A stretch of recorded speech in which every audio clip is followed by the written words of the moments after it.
김용민의 정치쇼. 안녕하십니까. 대한민국 시사 토네이도 김용민의 정치쇼 김용민입니다. 자, 지금 이 시각 2018년 3월 15일 목요일 아침 10시 5분 30초 여러분이 가장 많이 찾아본 실시간 검색어, 즉 여러분의 관심사 들여다보겠습니다. 먼저 스티븐 호킹. 네, 루게릭병을 앓았던 세계적인 물리학자지요. 별세했습니다.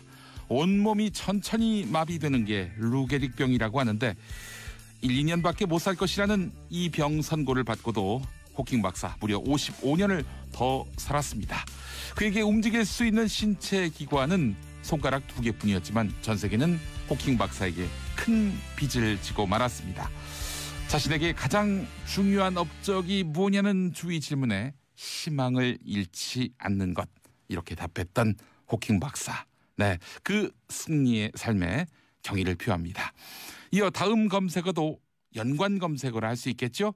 패럴림픽 아이스하키, 오늘 낮 준결승전 사상 첫 메달이 가능할지 또 하나의 드라마를 기대합니다.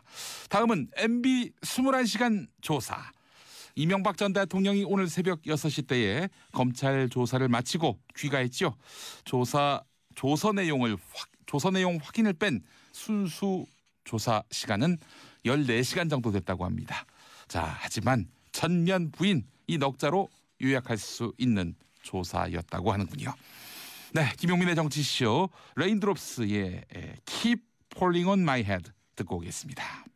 김용민의 정치쇼 일부. 네, 레인드롭스의 Keep Falling on My Head 듣고 왔습니다.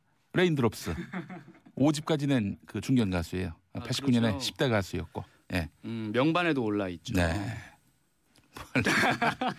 남의 조크를 해서 이삭줍지 하면 안 됩니다. 웃고 넘어가야지. 네, BJ 토마스의 레인드롭스 Keep Falling on My Head인데, 예, 제가 이제 간밤에 복통을 좀 심하게 알아가지고 좀 안 좋아 보이세요. 예, 그래서 갑자기 안 읽혀지는 거예요. 그래서 실수를 했습니다. 여러분, 첫 곡은 BJ 토마스의 레인드롭스 Keep Falling on My Head. 예, 제가 이 방송 시작하기 전에 팝은 웬만하면 하지 말자. 제가 예전에 다른 프로그램에서도 한번 몇 번 이 팝송 관련한 제목 소개를 이게 잘못해가지고 사실은 이제 정정하면 되는데 얼마나 망신입니까? 아니, 그럴 수도 있죠. 나름대로 용티 DJ인데 예. 하여간 여러분 많이 이해해 주시기 바라겠습니다. 제가 좀 오늘 몸 상태가 좋지 않습니다. 그래요. 아이고, 우리 진인호님, 가수가 레인드롭스인데, 예, 가수가 레인드롭스, 크크, 가수는 BJ 토마스예요. 압니다. 네. 알아요. 에이, 진짜 참. 자, 지금 나와 계신 분은 용용 브리핑 맡아주실 판기용 주간 경향 기자입니다. 어서 오십시오. 네, 안녕하세요. 네, 자, 오늘 또 어떤 소식부터 살펴주시겠습니까? 예, 계속해서 뭐 지금 최대 관심사죠. 그 MB, 그러니까 이명박 전 대통령 소환 조사 관련된 얘기를 할 수밖에 없는 그런 상황이죠. 100억 원대 뇌물수수와 횡령, 배임 등 20여 개의 혐의를 받고 있는 이명박 전 대통령이 오늘 새벽 6시 25분쯤 서울중앙지검에서 조사를 마치고 귀가를 했습니다. 뭐 어제 오전이죠. 9시 30분이 좀 되기 전에 검찰청에 도착을 했고 밤 12시가 되기 전까지 14시간 40분 동안 조사를 받았고요. 이후에 6시간 30분에 걸쳐서 검찰이 작성한 신문조서를 검토한 뒤에 21시간 만에 검찰청사를 떠났습니다. 이전에 그 박근혜 전 대통령하고 약간 비슷한 그 시간대죠. 시간을 맞춘 건 아니겠죠? 네, 그걸 일부러 맞춘 건 아니겠지만 글쎄요, 조사를 하다 보면 그리고 약간 시간을 일부러 좀 끌었다는 얘기도 있습니다. 조서 검토를 아주 꼼꼼하게 하셨다는 작성된 얘기를. 조서를 이제 조사 대상인 이명박 전 대통령이 들여다보고 그렇죠. 동의한다. 그 시간이 대략 한 6시간 된 것 같아요. 예, 맞습니다. 보통은 이제 뭐 현장에 계신 분들 얘기 들어보면 그렇게까지 오래 걸릴 그런 작업은 아닌데 그 뭐 이전 대통령께서 아주 너무 꼼꼼하게 그거를 하나하나 검토를 했다라는 얘기를 들었습니다. 그분은 꼼꼼한 분이기 때문에 워낙에 또 그리고 앞으로 재판이 있을 것이 분명하기 때문에 재판 과정에서 이제 흠결을 남기지 말아야겠다 해서 조서를 아주 꼼꼼하게 확인한 것 같습니다. 네, 나올 때 보니까 뭐 표정도 뭐 어느 정도 좀 여유도 있고 생각보다 얼굴 좀 이렇게 형색이 좀 좋지 않으면 어떡하나 생각했는데 굉장히 뭐 번들번들 하시더라고요. 아이, 전직 대통령 하시는 분이 예? 이 표정 관리를 안 하고 나왔겠습니까? 뭐 침통한 표정, 눈물을 흘리고 나온다. 이것 자체도 사실은 쇼인데 밝은 모습으로 나왔다는 건 애써 의연한 척을 하는 것이 아니겠는가. 하여튼 꼼꼼하십니다. 예. 네. 어쨌든 이제 예상대로요. 꼼꼼한 분답게 이제 모든 혐의는 다 부인한 걸로 나와 있습니다. 그 검찰 조사에 앞서서 이제 포토라인에 섰을 때는 심정이 참 참담하고 국민께 죄송하다고 했는데 검찰 조사에서 이제 본 게임에 들어가서는 이제 모든 혐의를 아주 전면 부인한 상황이죠. 예. 다스와 도곡동 땅 차명재산 관련해서는 나와 무관하다. 내 소유가 아니고 경영 등에 개입한 바 없다라는 취지로 진술을 했고요. 예. 일부 혐의에 대해서는 나는 전혀 모르는 일이고 만약에 설령 그런 일이 만에 하나 있었다 하더라도 이건 내가 모르는 사이 실무선에서 일어난 일일 것이다 라고 이제 책임을 좀 떠넘기는 듯한 진술을 한 것으로 전해졌습니다. 아이고 참 MB 이제 구만리 같은 소송의 그런 과정을 겪게 되겠군요. 그렇죠. 예, 뭐 꼼꼼한 분이시긴 한데 검찰 조사 과정에서 좀 당황한 기색도 보이셨다고 어제 뉴스를 통해서 접하셨을 텐데 검찰이 뭐 준비를 좀 많이 했다. 이런 멘트를 하면서 아니 이것까지 뭐 이런 반응도 있었다고 하죠. 이것까지 알고 있을 줄이야. 뭐 이런 반응이었겠죠. 그리고 이제 그 나름대로 그게 있지 않습니까? 이분이 좀 당황하면 나오는 버릇.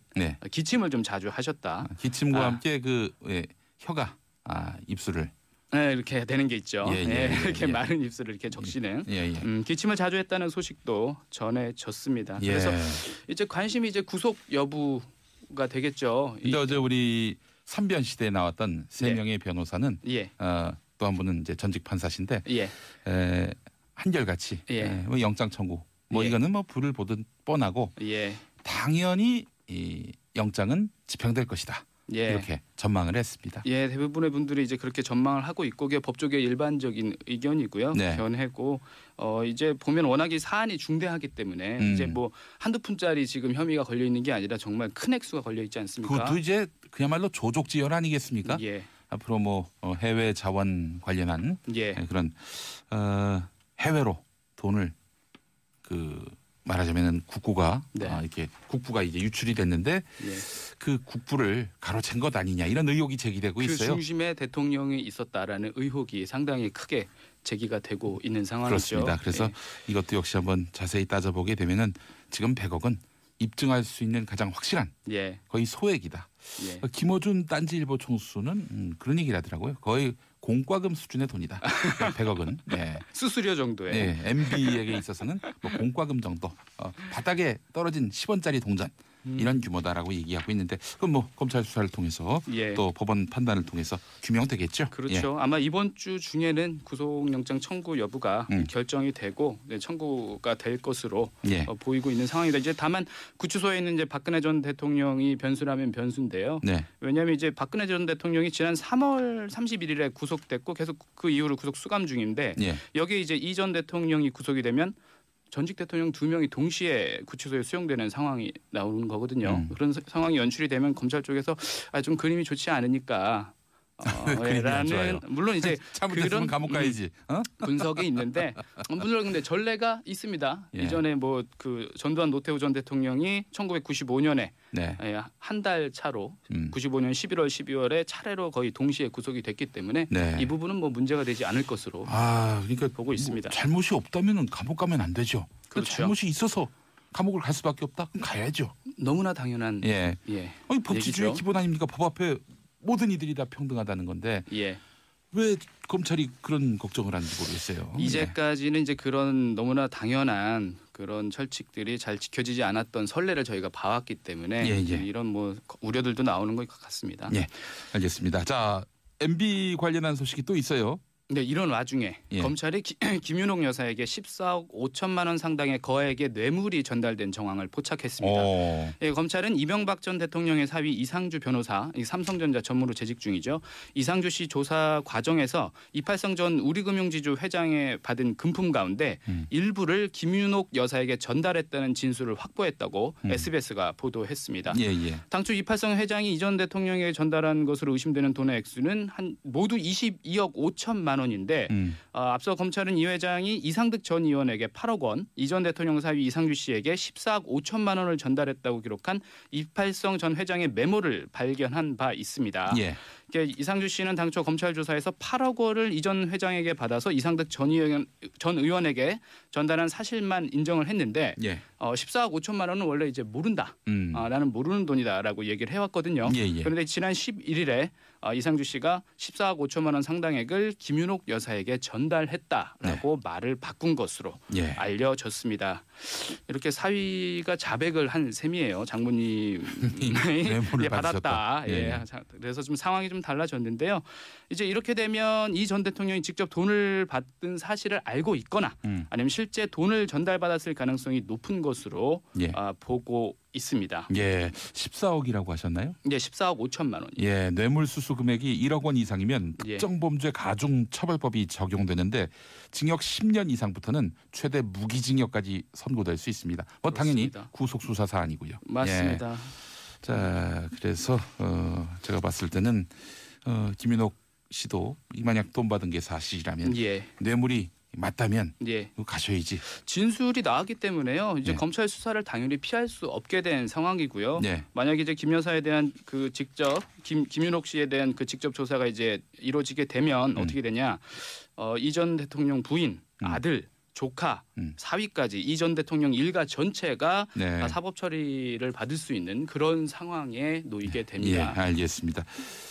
아니 대통령이 되면은 또 그 영부인이라는 표현 요즘 안 씁니다만은 예. 대통령 부인은 다 그 밥도 공짜로 나오고 뭐 이런저런 또 저기 예. 그 업무 수행비도 다 예.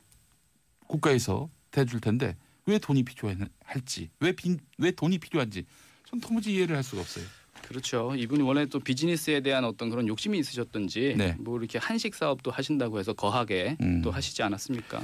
아이고 예, 이거 법 앞에는 만인이 평등합니다. 이제 예. 이 점 이 원칙은 모든 고려 모든 판단에 우선하는 것임을 분명히 국민들은 경고하고 있습니다. 자, 다음 소식 한번 살펴볼까요? 예, 이 MB 수사 관련해서 이것만 말씀을 드려야 될 것 같아요. 예. 이명박 전 대통령에 대한 이제 검찰 수사 관련해서 청와대가 오늘 오전에 입장을 내놨는데요.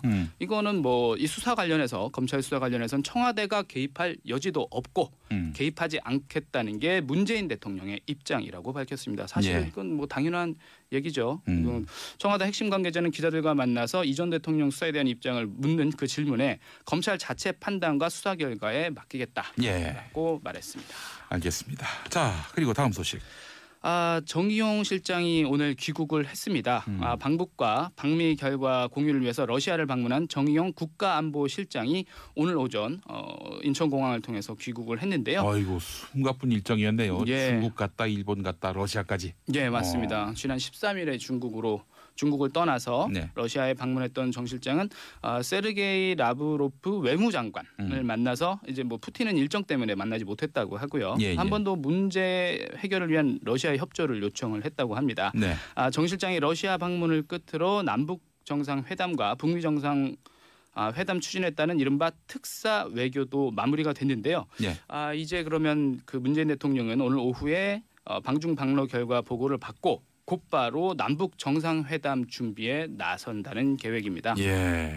이제 준비위원회가 있거든요. 예, 예. 그래서 먼저 이제 남북 정상 간 한라인 구축에 좀 나설 예정이고 네. 정상회담 준비를 위해서 고위급 회담을 개최를 언제 할 것이냐 그리고 또 의제는 뭘로 할 것이냐 네. 이런 논의를 할 예정입니다. 예. 그래서 준비 인선이나 조직도 일정은 오늘 오후에 발표를 한다고 하고요. 예. 일단 임종석 대통령 비서실장을 위원장으로 예. 해서 통일외교안보부처 중심으로 꾸려진다는 계획을 갖고 있네요. 예. 잘 나가다가 렉스 틸러슨 미국 국무장관이 트위터로 해임되고 나서 예. 미국이 이 북미 정상회담 때 예. 어떻게 나올지 걱정하는 분들이 많이 생겼어요. 아 예.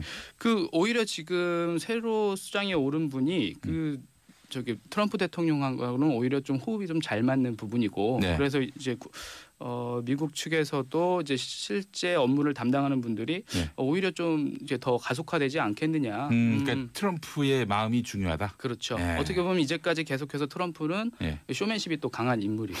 그렇죠. 예. 또 뭐 하여튼 트럼프의 뜻에 부합하지 않은 그런 발언을 한다든지 행동을 하면 또 트위터로 해고되겠죠. 유파이어. 알겠습니다. 자, 박수현 전 청와대 대변인 이번에 그 더불어민주당 충남지사 후보가 되려고 했는데 예. 사퇴했어요.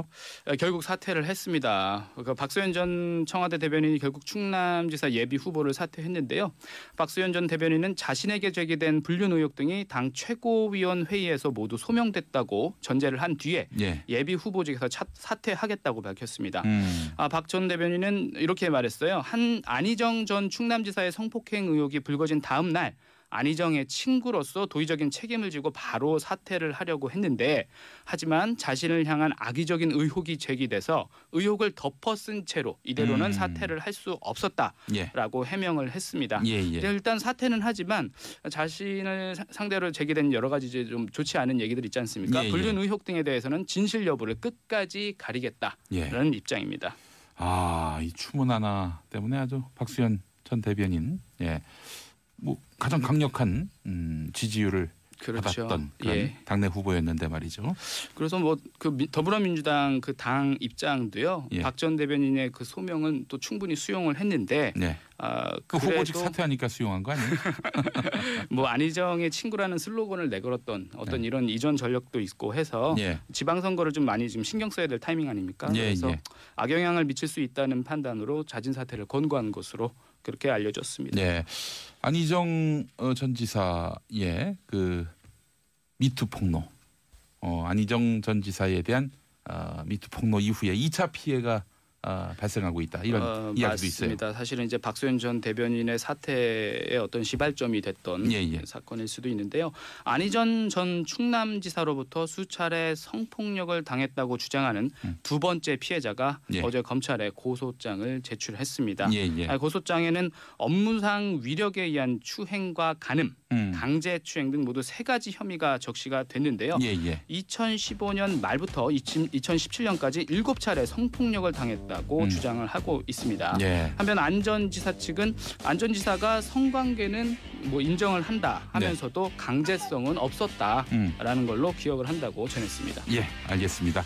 자, 우리 용용 브리핑 반기웅 주간경향 기자였습니다. 수고 많이 하셨습니다. 네, 감사합니다. 저희는 이따 2부에서 다시 오겠습니다. 고맙습니다. 용용용용.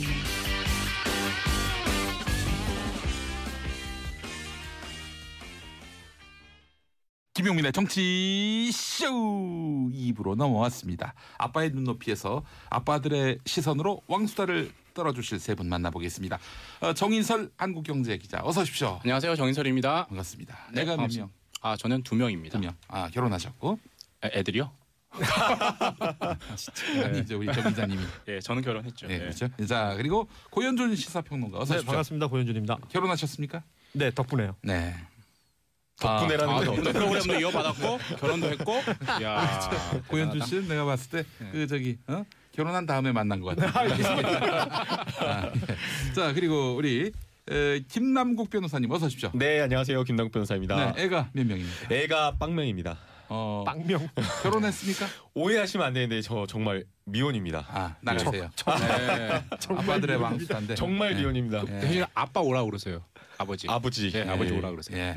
자, 무자격자가 오늘 무면허 예비 아빠 자격으로 예비 제가 아빠니까요. 나왔습니다. 예비 아빠. 네. 예비 아빠는 되고 싶으신 거예요? 아빠는 되고 싶으신 거예요? 올해 제가 꼭 결혼을 하고요. 올해까지 꼭 출산을 하는 걸로. 와우. 네. 다 준비됐나 본데요. 바쁘겠어. 다 준비됐나 본데요. 그러려면 사실은 지금 이제 사귀고 있는 여자가 있거나 결혼할 여자가 있어야 되는데 만나는 분이 없으세요? 없습니다. 게다가 무슨 자신감이죠? 그 속도 위반을 지금 공언하고 있는 거예요. 이미 뭔가 준비되고 있습니다. 올해 좋은 성과 있기를 기대하겠습니다. 자, 그래, 우리 고현준 시사평론가. 네. 고현준의 뉴스 브리핑. 매일 아침 6시 20분부터 7시까지 여러분과 함께하고 있습니다. 네. 저도 함께하고 있습니다. 김영민의 뉴스 브리핑 시절보다는 많이 캐주얼해졌다라는 평을 받고 있죠.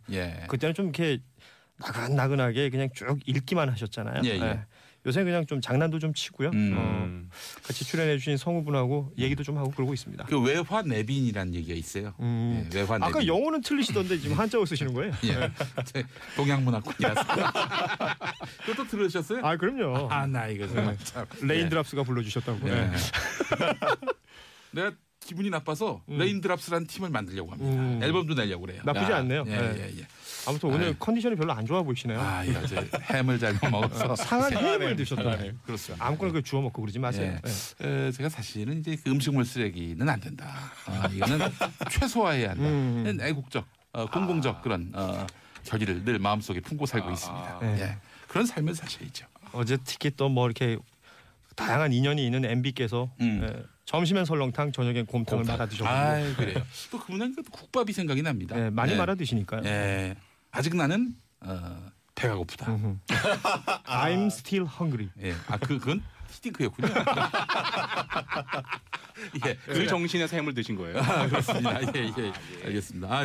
곰탕, 설렁탕, 쇠고기 계열이군요. 그렇죠. 예전에 저 BBK 특검 때는 꼬리곰탕 드셨대요. 그래요? 쭉 말아 드셨더라고. 그러네요. 진짜 그러네. 이 소고기 계열로. 알겠습니다. 자, 오늘 MB 얘기부터 해야 될 것 같습니다. MB가 오늘 새벽에 검찰청사에서 나왔죠. 자, 6시 때 나왔는데 6시 25분. 근데 보니까 말이죠. 그 6시간 동안 조서를 확인한 건데 그러면 이게 굉장히 길게 확인한 거겠죠?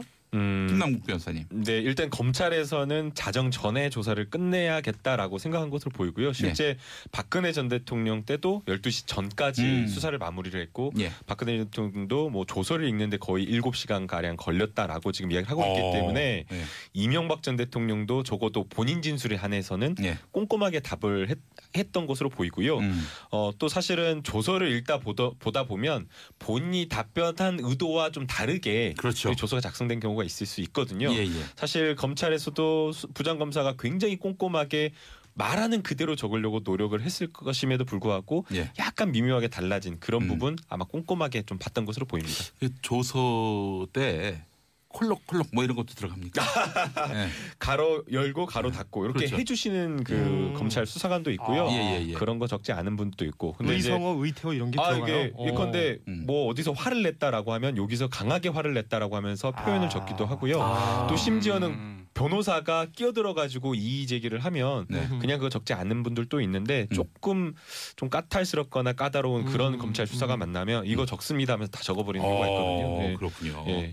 그러니까 왜 그런 걸 적냐면 이 검찰 조서는 사실은 그냥 단답형의 문답이다 보니까 이걸 읽는 판사나 법정에서 있는 판사는 그 분위기라든가 어떤 태도로 말을 했는지 피의자의 어떤 이런 거를 읽을 수가 없어요. 그래서 그거 그대로 전달하겠다라는 그런 취지인 것 같아요. 영상 기록도 했잖아요. 네. 그럼 영상 기록 그건 누가 보는 겁니까? 영상 기록도 역시 마찬가지로 열람을 해서 법정에서 판사들도 볼 수 있고 변호인들도 볼 수가 있는데요. 사실 이번에는 굉장히 이례적이었어요.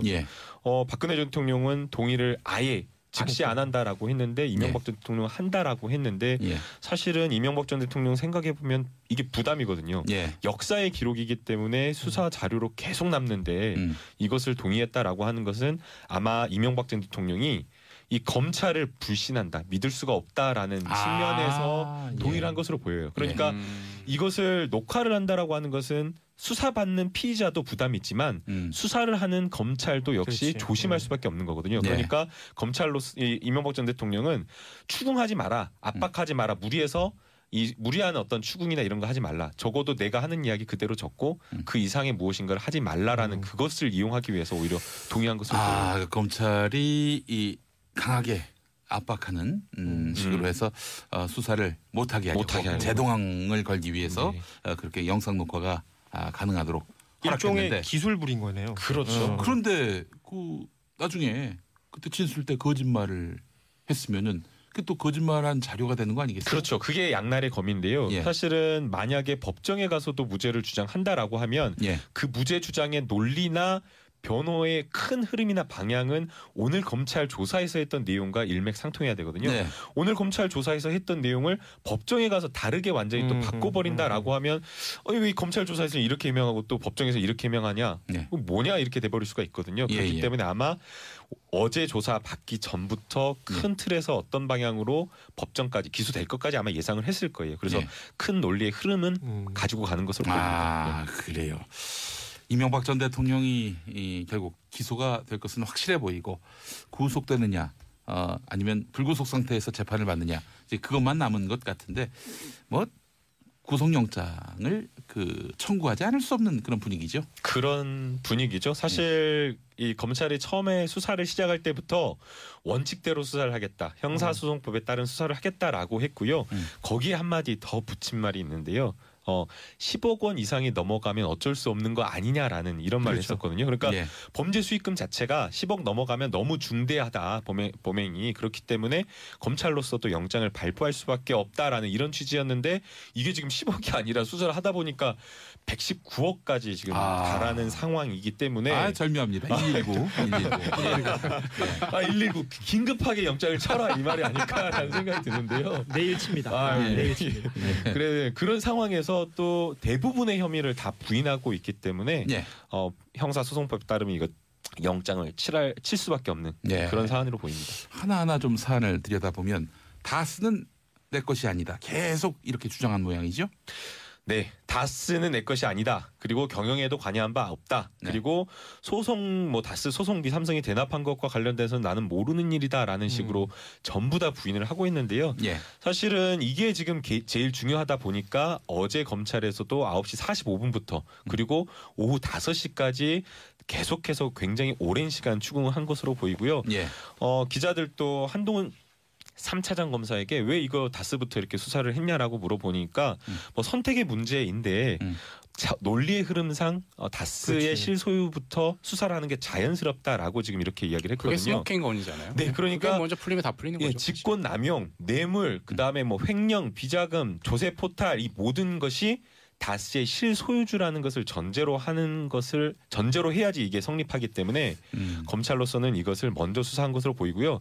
또 사실은 이 제한된 수사 범위 내에서 제한된 시간 내에서 효율적인 수사를 해야 되는 검찰 입장으로서는 가장 중요한 것 그리고 가장 핵심적인 것을 먼저 한 것으로 보이고 먼저 짚고 넘어가야 될 그렇죠. 그러다 보니까 향후 재판에서도 아마 다스 실소유주 이게 가장 핵심 쟁점이 될 가능성이 높아 보입니다. 그러니까 이건 또 다스의 실소유주가 MB임을 검찰이 뭐 확증 단계까지 갈 수 있는 증거를 확보해 놓고 이거 먼저 물어본 거는 여기서 아니다라고 얘기하면 MB의 진술은 기본적으로 신뢰할 수 없다. 이런 것들을 아예 깔려 있는 거죠. 깔기 위해서 기초로 두기 위해서 그렇게 먼저 물어본 것이 아닌가 하는 생각이 드는데요. 아니다 부인하다라고 당연히 전제하고 모든 조서를 꾸몄을 거고 그 시나리오대로 했을 때 딱 시간이 한 14시간 정도 나왔을 거예요. 그래서 9시 반에 출두해라 해서 11시에 딱 끝내고 잃는 시간까지 다 감안한 거죠. 박근혜 전 대통령이 다 학습을 했잖아요. 그 검찰 조사를 받아보신 적이 있으신지? 없습니다. 우리 변호사님이야 뭐 본인이 피의자일 경우는 거의 저는 없었고. 있어요. 저는 있습니다. 기자님 있으시죠? 검찰 조사를? 네, 검찰 조사를 받았죠. 무슨 죄명이었어요? 특정범죄 가중처벌법 위반혐의? 그렇게 큰 인물이 되지 못해요. 저는. 어떤 거? 보통 기자님들은 관리비 횡령 관련해서 아파트 관리비 횡령 관련해서 제가 고소인 쪽, 고소인 고발인 쪽에서 제가 했었죠. 전 예전에 노동조합하면서 우리 사장님을 너무 희화화해가지고 명예훼손. 그때도 욕했어요? 욕은 안 했지. 욕 안 하십니다 이제. 드라마 패러디 이런 걸로 했는데 하여튼 이제 불쾌하셨나 봐요. 아무 일도 아니게 됐는데. 문제가 났죠. 세상에 전날부터 검찰 간다고 하니까 바들바들 떨었던 거예요. 너무 부끄러웠던 흑역사인데. 근데 재미있는 게 뭐냐면 조사 받을 때 보니까 이게 문답으로 해서 이 조사 시간이 다 채워지는 게 아니라 문 하면 답을 하면은 이 받아치는 거. 그렇지. 받아치는 게 한 1,5배 되더라고요. 그래서 얼마나 지루하든지. 그 경찰 조사도 마찬가지죠. 그래서 제가 그때는 이제 이 휴대폰으로 게임을 하면서 조사를 받았던. 그럼 또 경찰관님이 혼낼 텐데. 혼내지 않으셨어요? 아니 그 몰래 했죠. 몰래. 몰래. 예, 절묘하게. 혼내기 쉽지 않은 몽타주잖아요. 샵 1035로 여러분들 문자 보내주고 계십니다. 짧은 문자는 50원, 긴 문자는 100원인데요. 이미라님 빨리 나가라고 저에게 얘기하셨습니다. 많은 분들이 걱정해 주시네요. 예, 김민선님 상한햄이요. 아이고 큰일 나요. 햄 상하면은 무서운 독소 생김. 네. 무서운 독소가 생긴다고 합니다. 예전에 젊었을 때는 이런 거 다 드셨다고 저희한테 조금 전에 자랑하셨습니다. 제가 그 냉장고에 넣으면 과연 무엇이 상하겠는가 이런 마음으로 보름된 햄을. 아니 냉장고를 너무 믿으시는 분들이 맹신을 있는데 했어요. 맹신을. 냉장고 안에서도 상해요. 네, 그래서 그 햄에 꽃이 핀 줄 몰랐어요. 그거 먹었다가 실려간 적이 있었습니다. 그러니까 진짜. 인생은 경험으로 이게 터득하는 겁니다. 어유 그러다 한 방에 훅 갑니다. 한 방에 갑니까? 알겠습니다. 한 방으로 훅 가길 바라는 것 같은데. 아니. 고현준. 다음에 또 이어받으려고 그러시죠. 부디 만수무강하십시오. 이 정치 쇼가 말이죠. 정치 쇼 사관학교가 바로 뉴스 브리핑 시간입니다. 그렇군요. 뉴스 브리핑을 잘 하는 걸로 저는 최선을 다하겠습니다. 나도 그런 말 했었어요. 지금 그런 얘기 해야죠. 주마등처럼 스쳐 지나가는 나의 리즈 시절. 리즈 시절. 저는 어제 그 이명박 전 대통령이 들어갈 때 정말 따뜻한 봄날이었잖아요. 날씨 너무 좋았죠. 나올 때는 세찬 비가 내렸잖아요. 이게 이명박 전 대통령의 수사 과정을 딱 보여준다고 생각해요. 들어갈 때는 또 말도 전직 대통령으로는 가장 많은 말을 했다면서요. 검찰 출두하면서 하는 말들. 그리고 한 문장은 빠뜨렸고 검찰의 공정한 수사를 바란다는 그 말을 읽지 않았다라고 하고. 근데 나올 때는 아무 말도 안 했어요. 저는 그 두 가지가 검찰 조사 과정이 어땠나 다 상징적으로 보여준 것 같아요. 요새 어디 뭐 샤머니즘 이런 데 빠져 있어요? 너무 같나요? 아무튼 뭐 분위기가 오늘 비가 이게 MB 준비했어 이거. 이 준비한 멘트 준비했어. 밤새도록 저런 가고 있어요. 다른 데서 써먹어도 됩니까? 그럼요. 우산 꼭 쓰시고. 오늘 내리는 비는 봄비가 아니라 MB입니다. MB 알겠습니다. 오늘 좋은 말. 어록 나왔어요. 어록이네요 진짜. 자, 이 불법 자금 부분은 측근들에게 책임을 돌려가지고 많은 분들이 좀 전직 대통령이고 실망이지 진짜. 이 품격이 있는 말씀인가 이렇게 생각을 하더라고요. 아니 근데 이게 뭐 한두 명이 그러면 모르겠는데 모든 측근들이 지금 다 등을 돌리고 있고 핵심 진술을 하고 있는 상황이거든요. 예컨대 가벼운 뭐 특활비 뭐 이게 가벼운 죄가 아닌데 지금 이명박 전 대통령 받고 있는 죄 중에서는 그나마 가벼운 죄인데 특활비의 예를 들어보면 이 원세훈 전 국정원장이 청와대에서 특활비를 요구해가지고 전달했다라고 지금 이야기를 하고요. 그러니까 전달자도 청와대 이명박 전 대통령을 지목하고 있고 그 다음에 이것을 받은 김백준 전 기획관도 내가 그냥 받으라고 해갖고 가져온 게 아니라 이명박 전 대통령이 지시해서라고 진술을 했다라는 거예요. 그리고 그게 어제 김백준 전 기획관의 재판의 공소장의 공소사실로 그렇게 적시되어 있거든요. 그리고 또 이명박 전 대통령이 주범으로 되어 있고 김백준 전 기획관은 방조범으로 되어 있는 이런 상황이기 때문에 모든 공범들이 이명박 전 대통령에게 불리한 진술을 하고 있는 상황이거든요. 근데 이런 상황에서 본인의 측근들과 다툰다? 저는 좀 전직 대통령으로서는 좀 맞지 않다라고 생각이 됩니다. 그러니까 이런 논란과 이런 비판을 받을 것이 분명한데 그걸 모르고 MB가 측근들한테 책임을 다 돌렸을까요? 그러니까 그게 저는 문제라고 생각이 되는데요. 제가 만약 이명박 전 대통령이 변호인이라고 한다면 각하 이러시면 안 됩니다 라고 이야기를 하면서 인정할 것은 모두 다 인정을 하고 양형에서 좀 싹싹 빌어가지고 유리한 양형에서 좀 다퉈야지. You are fire. 그러니까 변호인으로 지정이 안 된 거예요. 그래서 안 되는 걸까요? 아니 저는 진짜 싸게 진짜 저 무료 변론 재능 기부. 왜냐면 인정 다 해버리면 별로 할 일이 없거든요. 아니 그렇게 하는 게 정말 제가 이게 농담처럼 이야기하는 것이 아니라 정말 진지하게 여러 가지 범죄가 있으면 다툴 수 있는 것만 다투고 인정할 것은 인정해야지. 그래야지 다툴 수 있는 무죄와 관련된 부분에 있어서 본인의 말에 주장에 힘이 실리는 거거든요. 근데 이런 식으로 죄들이 다 있는데도 불구하고 완전히 모르쇠 부인해버린다라고 하면 재판부로서도 이거 하나도 반성을 안 한다 이렇게 생각할 것 같아요. 괘씸죄가 또 적용이 되는 거죠. 하나도 반성을 하지 않는다라고 볼 수밖에 없는 거고요. 이게 괘씸죄라고 하는데 이게 괘씸죄가 양형위원회 양형으로 들어가 있어요. 예. 피고인이 반성을 하지 않는다라고 판단할 수밖에 없는 거거든요. 괘씸죄라는 표현 없겠지. 설마. 예, 괘씸죄라는 표현은 없지만 피고인이 반성을 전혀 하지 않는다라고 볼 수밖에 없는 거고요. 그렇다고 하면 이거는 양형에서 매우 불리하게 되는 거죠. 근데 저는 그렇게 생각해요. 모 아니면 도 이렇게 생각하는 것 같아요. 사업가 출신이잖아요. 어차피 본인이 인정하면 본인이 다 뒤집어 쓰는 거기 때문에 그냥 모 쪽으로 간 거죠. 본인의 입장에서는. 그러니까 사업가 마인드가 있다면 장사할 때가 아니면 장사를 안 해야 되는데 지금 잘못 배팅했다. 저는 그렇게 봐요.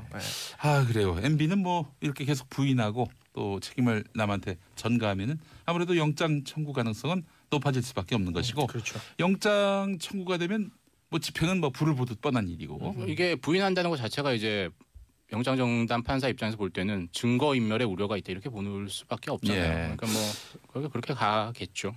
김윤옥 씨 같은 경우 뭐 14억을 받았다 이런 얘기를 사위가 진술했다고 지금 알려져 있는데 사위가 장모님 뇌물 받았다 이렇게 얘기하는 것도 참 흔치 않은 그런 풍경인데요. 그 어떻게 김윤옥 씨도 그 단독 범죄라면은 자유로울 수가 없죠. 그러면은 구속되는 거 아닙니까? 실상은? 구속될 수밖에 없다라고 보이고요. 굉장히 이제 뇌물 액수 자체가 큰 상황이고 이 상황에서 김윤혁 여사가 만약 부인한다라고 하면은 여기에 대해서도 구속영장이 발부될 수밖에 없기 때문에 대한민국 역사상 전직 대통령 부부가 이게 구속되는 그런 상황을 지금 참담한 상황을 보게 될 수도 있고요. 사실 이제 많은 청취자 여러분들께서 김희중 전 부속실장 그때 수사할 때 왜 김윤혁 씨를 부르지 않았느냐라는 그런 이야기가 많았었는데요. 왜 부르지 않았었냐면요. 그때는 행정관이 그러니까 만약 김윤혁 씨를 조사하고 수사를 하려고 하면 거기까지 진술이 나와야 됩니다. 그러니까 김윤혁 씨한테 전달되었다라는 굉장히 신빙성 있는 그 진술이 나와야 되는데 전달받았다라고 하는 행정관이 그러니까 이 김희중 전 부속실장이 전달했다라고 하는 행정관이 거기서 이 김윤혁 여사에게 전달했다라는 진술까지가 나오지가 않은 겁니다. 그러다 보니까 검찰로서도 뭐 추가적인 어떤 혐의가 나오지 않았기 때문에 부르지 않았던 것으로 보이고요. 근데 아이러니하게도 행정관은 그런 진술을 안 했는데 오히려 사위가 지금 이렇게 진술을 하고 나온 상황이기 때문에 이번에는 부를 수밖에 없을 것으로 보입니다. 야, 이상주 전무는 좀 어떻게 버티든가 아니면 본인이 다 독박 쓰고 가든가 그래야 되는 거 아닌가요? 사위 입장에서 뭔가 있겠죠. 농담입니다, 여러분. 진술보다는 증거가 있겠죠. 그 거짓말해야 된다는 얘기로 들으실 수가 있고. 아니 우리가 다 사위 입장이잖아요. 그러게요. 다 사위 입장이에요. 고현준 씨가 또 이제 MC를 그 치고 올라올 가능성이 있기 때문에 제가 방금 말한 이제 농담이었다는 점을 방송이 혼란스러워지네요, 점점. 아니 근데 그렇다면은 부부가 동시에 감옥 가는 일은 이게 쉽지는 않을 것 같다는 생각이 드는데 이게 별건으로 구속이 되는 거죠? 별건으로 구속이 되는데 이제 오해를 하시는 게 부부가 같이 이렇게 범죄 혐의를 저질러서 이제 수사를 받는다라고 하면 검찰이나 경찰에서 두 사람 다 이렇게 구속영장 청구하지 않는다라는 이런 뭐 동정 때문에 그렇게 한다라고 하는 이야기들을 좀 말씀을 많이 하시는데 그러니까 관례상 뭐 그런다 그런 그렇지가 않습니다. 아니에요? 그러니까 이철이 장영자 이후에도 부부가 같이 구속된 경우가 있습니까? 많죠. 너무나 많습니다. 실제 실무하시는 분들 보면 전혀 그런 고려, 형사소송법에 그런 고려하라는 것이 없습니다. 한 집에 둘이 구속돼도 된다. 당연히 되는 거죠. 이게 다 공범인데 그거 어떻게 한 사람을 키워주고 그러면 두 사람한테 둘 중에 한 명만 구속할 테니까 가위바위보 하세요. 원래 그 학교 다닐 때도 형제가 같은 학교 다니면 등록금 반 쳐주고 이런 거 있잖아요. 그런데 여기서는 적용이 안 되는 거죠. 법적으로는 그래도 근데 뭐 정서법상 부부나 형제 같이 있을 경우에는 보통 약간의 어떤 감안을 하는 건 그동안 사실 뭐 그런 관례가 있어왔잖아요. 그러니까 그렇게 생각을 하시는 경우가 많고 실제 뭐 방송에서 나오시는 뭐 변호사 패널들도 그렇게 말씀하시는 경우가 있는데 그런 경우 거의 없거든요. 그건 잘못된 거군요. 네, 저는 잘못됐다고 생각해요. 그래서 제가 잘못됐는가 생각하고 진짜 오늘 또 이제 제가 경찰들 저녁에 만나기로 했는데 실제 수사하시는 분들 물어보면 그런 고려 전혀 없다고 해요. 근데 만약에 부부가 들어가면 한 방에 있는 건 아니죠. 아니지. 서울구치소에 뭐 부부방이 있는 것도 아닌데 호텔입니까 거기가? 아니 남녀가 궁금해서 물어보는 거예요. 남녀가 청취자분들이 궁금해할 수 있어요. 남녀가 동의 아예. 저는 알아요, 아는데 동의 분리가 되어 있고요. 전혀 아닙니다. 알겠습니다. 방송을 위해서 자기를 저렇게 놓네요. 이렇게 희생하시는. 어느 신문 기자라고요? 지금은 노코멘트 하겠습니다. 알겠습니다. 자, 7423번님 오늘 내리는 비는 MB 대박이네요. 아, 진짜 대박입니다. 화끈하셨어 우리 정인석 진짜 기자님. 대박입니다. 예, 자, 우리 비 맞으면 안 됩니다. 이렇게 윤영희님 쓰셨고 이 비가 MB라고요. 예쁜 봄비를 이렇게 부정적으로 말씀하지 마세요라고 해주셨습니다. 자, 아빠들의 왕수다 3부에서 계속됩니다.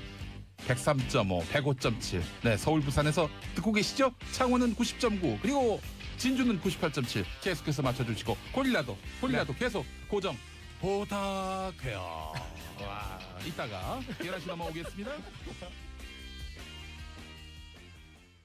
3287번 쓰시는 분.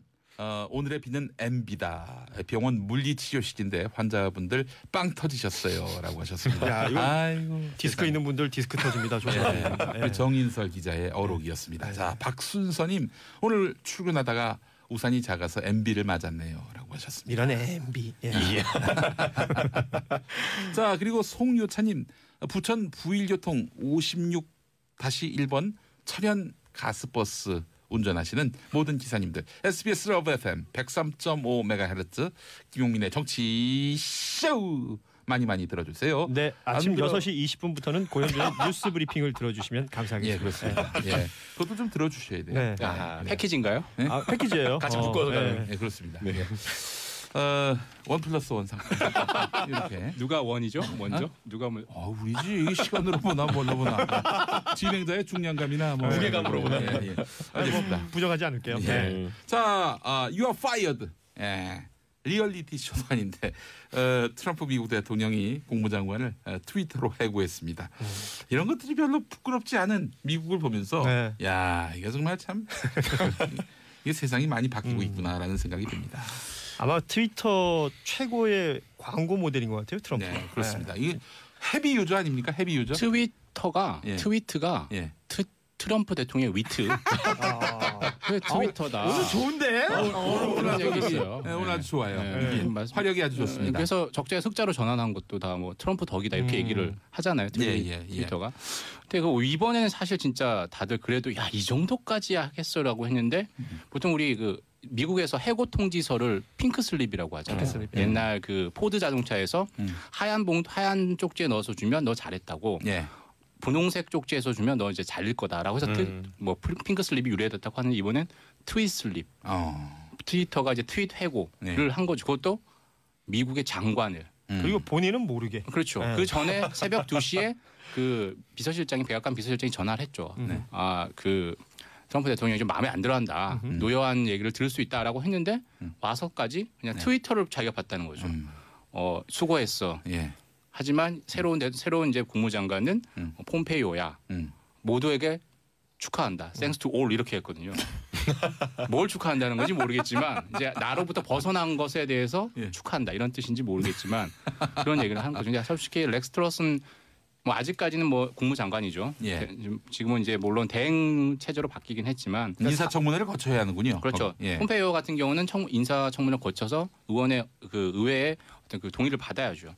근데 중요한 거는 왜 잘렸냐. 이게 일단 중요한 것 같아요. 트럼프 마음에 안 들어서. 그렇죠. 이게 정확해요. 아니 저는 이게 자르기 전에 비서실장이 찾아가가 전화로 이렇게 이야기를 했대요. 그래서 심각하게 트럼프 대통령의 의중을 전달했다고 해가지고 어떤 의중을 전달했냐라고 한번 좀 찾아보니까 이렇게 이야기했대요. The boss was not happy. 그러니까 뭐 굉장히 그렇죠. 심오하고 심각한 이야기를 한 게 아니라 not happy. 예. 그 되게 단명한 거죠. 여기서는 영어를 좀 쓰지 않아주셨어요. 여기 저희는 국어를 사랑하기 때문에 우리말을 사랑하기 때문에 행복하지 않다.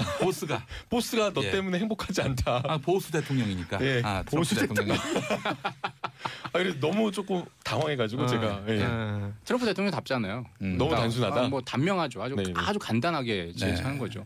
주변에 이제 예스맨만 두겠다는 거죠. 이게 그동안 이제 렉스 틸러슨 같은 경우는 그 석유 회사죠. 앱손모빌 CEO 출신이에요. 그러니까 기업 가니까 일종의 협상, 말하고 누구하고 딜을 해서 뭔가 해결하는 그런데 능했던 거죠. 근데 이제는 북한하고 협상하기로 했고 이제는 우리가 여기서 이겨야 되는 상황이니까 반대하는 얘기는 아닙니다라고 얘기하는 사람들의 얘기를 듣고 싶지 않은 거죠. 이제는 예스하는 사람들은 얘기만 듣고 싶은 거예요. 그 예스도 비둘기보다는 매를 선택하는 거잖아요. 그렇죠. 매끼리 예스하는 거죠. 비둘기 얘기는 듣고 싶지 않은 거죠. 저희 가서 먹이만 먹으라는 거죠. 예. 딴 데 가서. 그래서 사실 지금 북미 정상회담 어떻게 될지 저렇게 매파가 그 실무선에서 그야말로 간판이 되고 있다면은 이것도 꼬이는 거 아닌가 염려하는 분들이 많이 있어요. 북한에 대해서 어떤 메시지, 시그널을 주는 거겠죠. 우리는 이렇게 강경하고 좀 일종의 매파 성향인 사람들 모였으니까 북한에 있었던 뭐 비핵화 확실히 해라. 네. 이런 거 메시지를 준다고 봐야죠.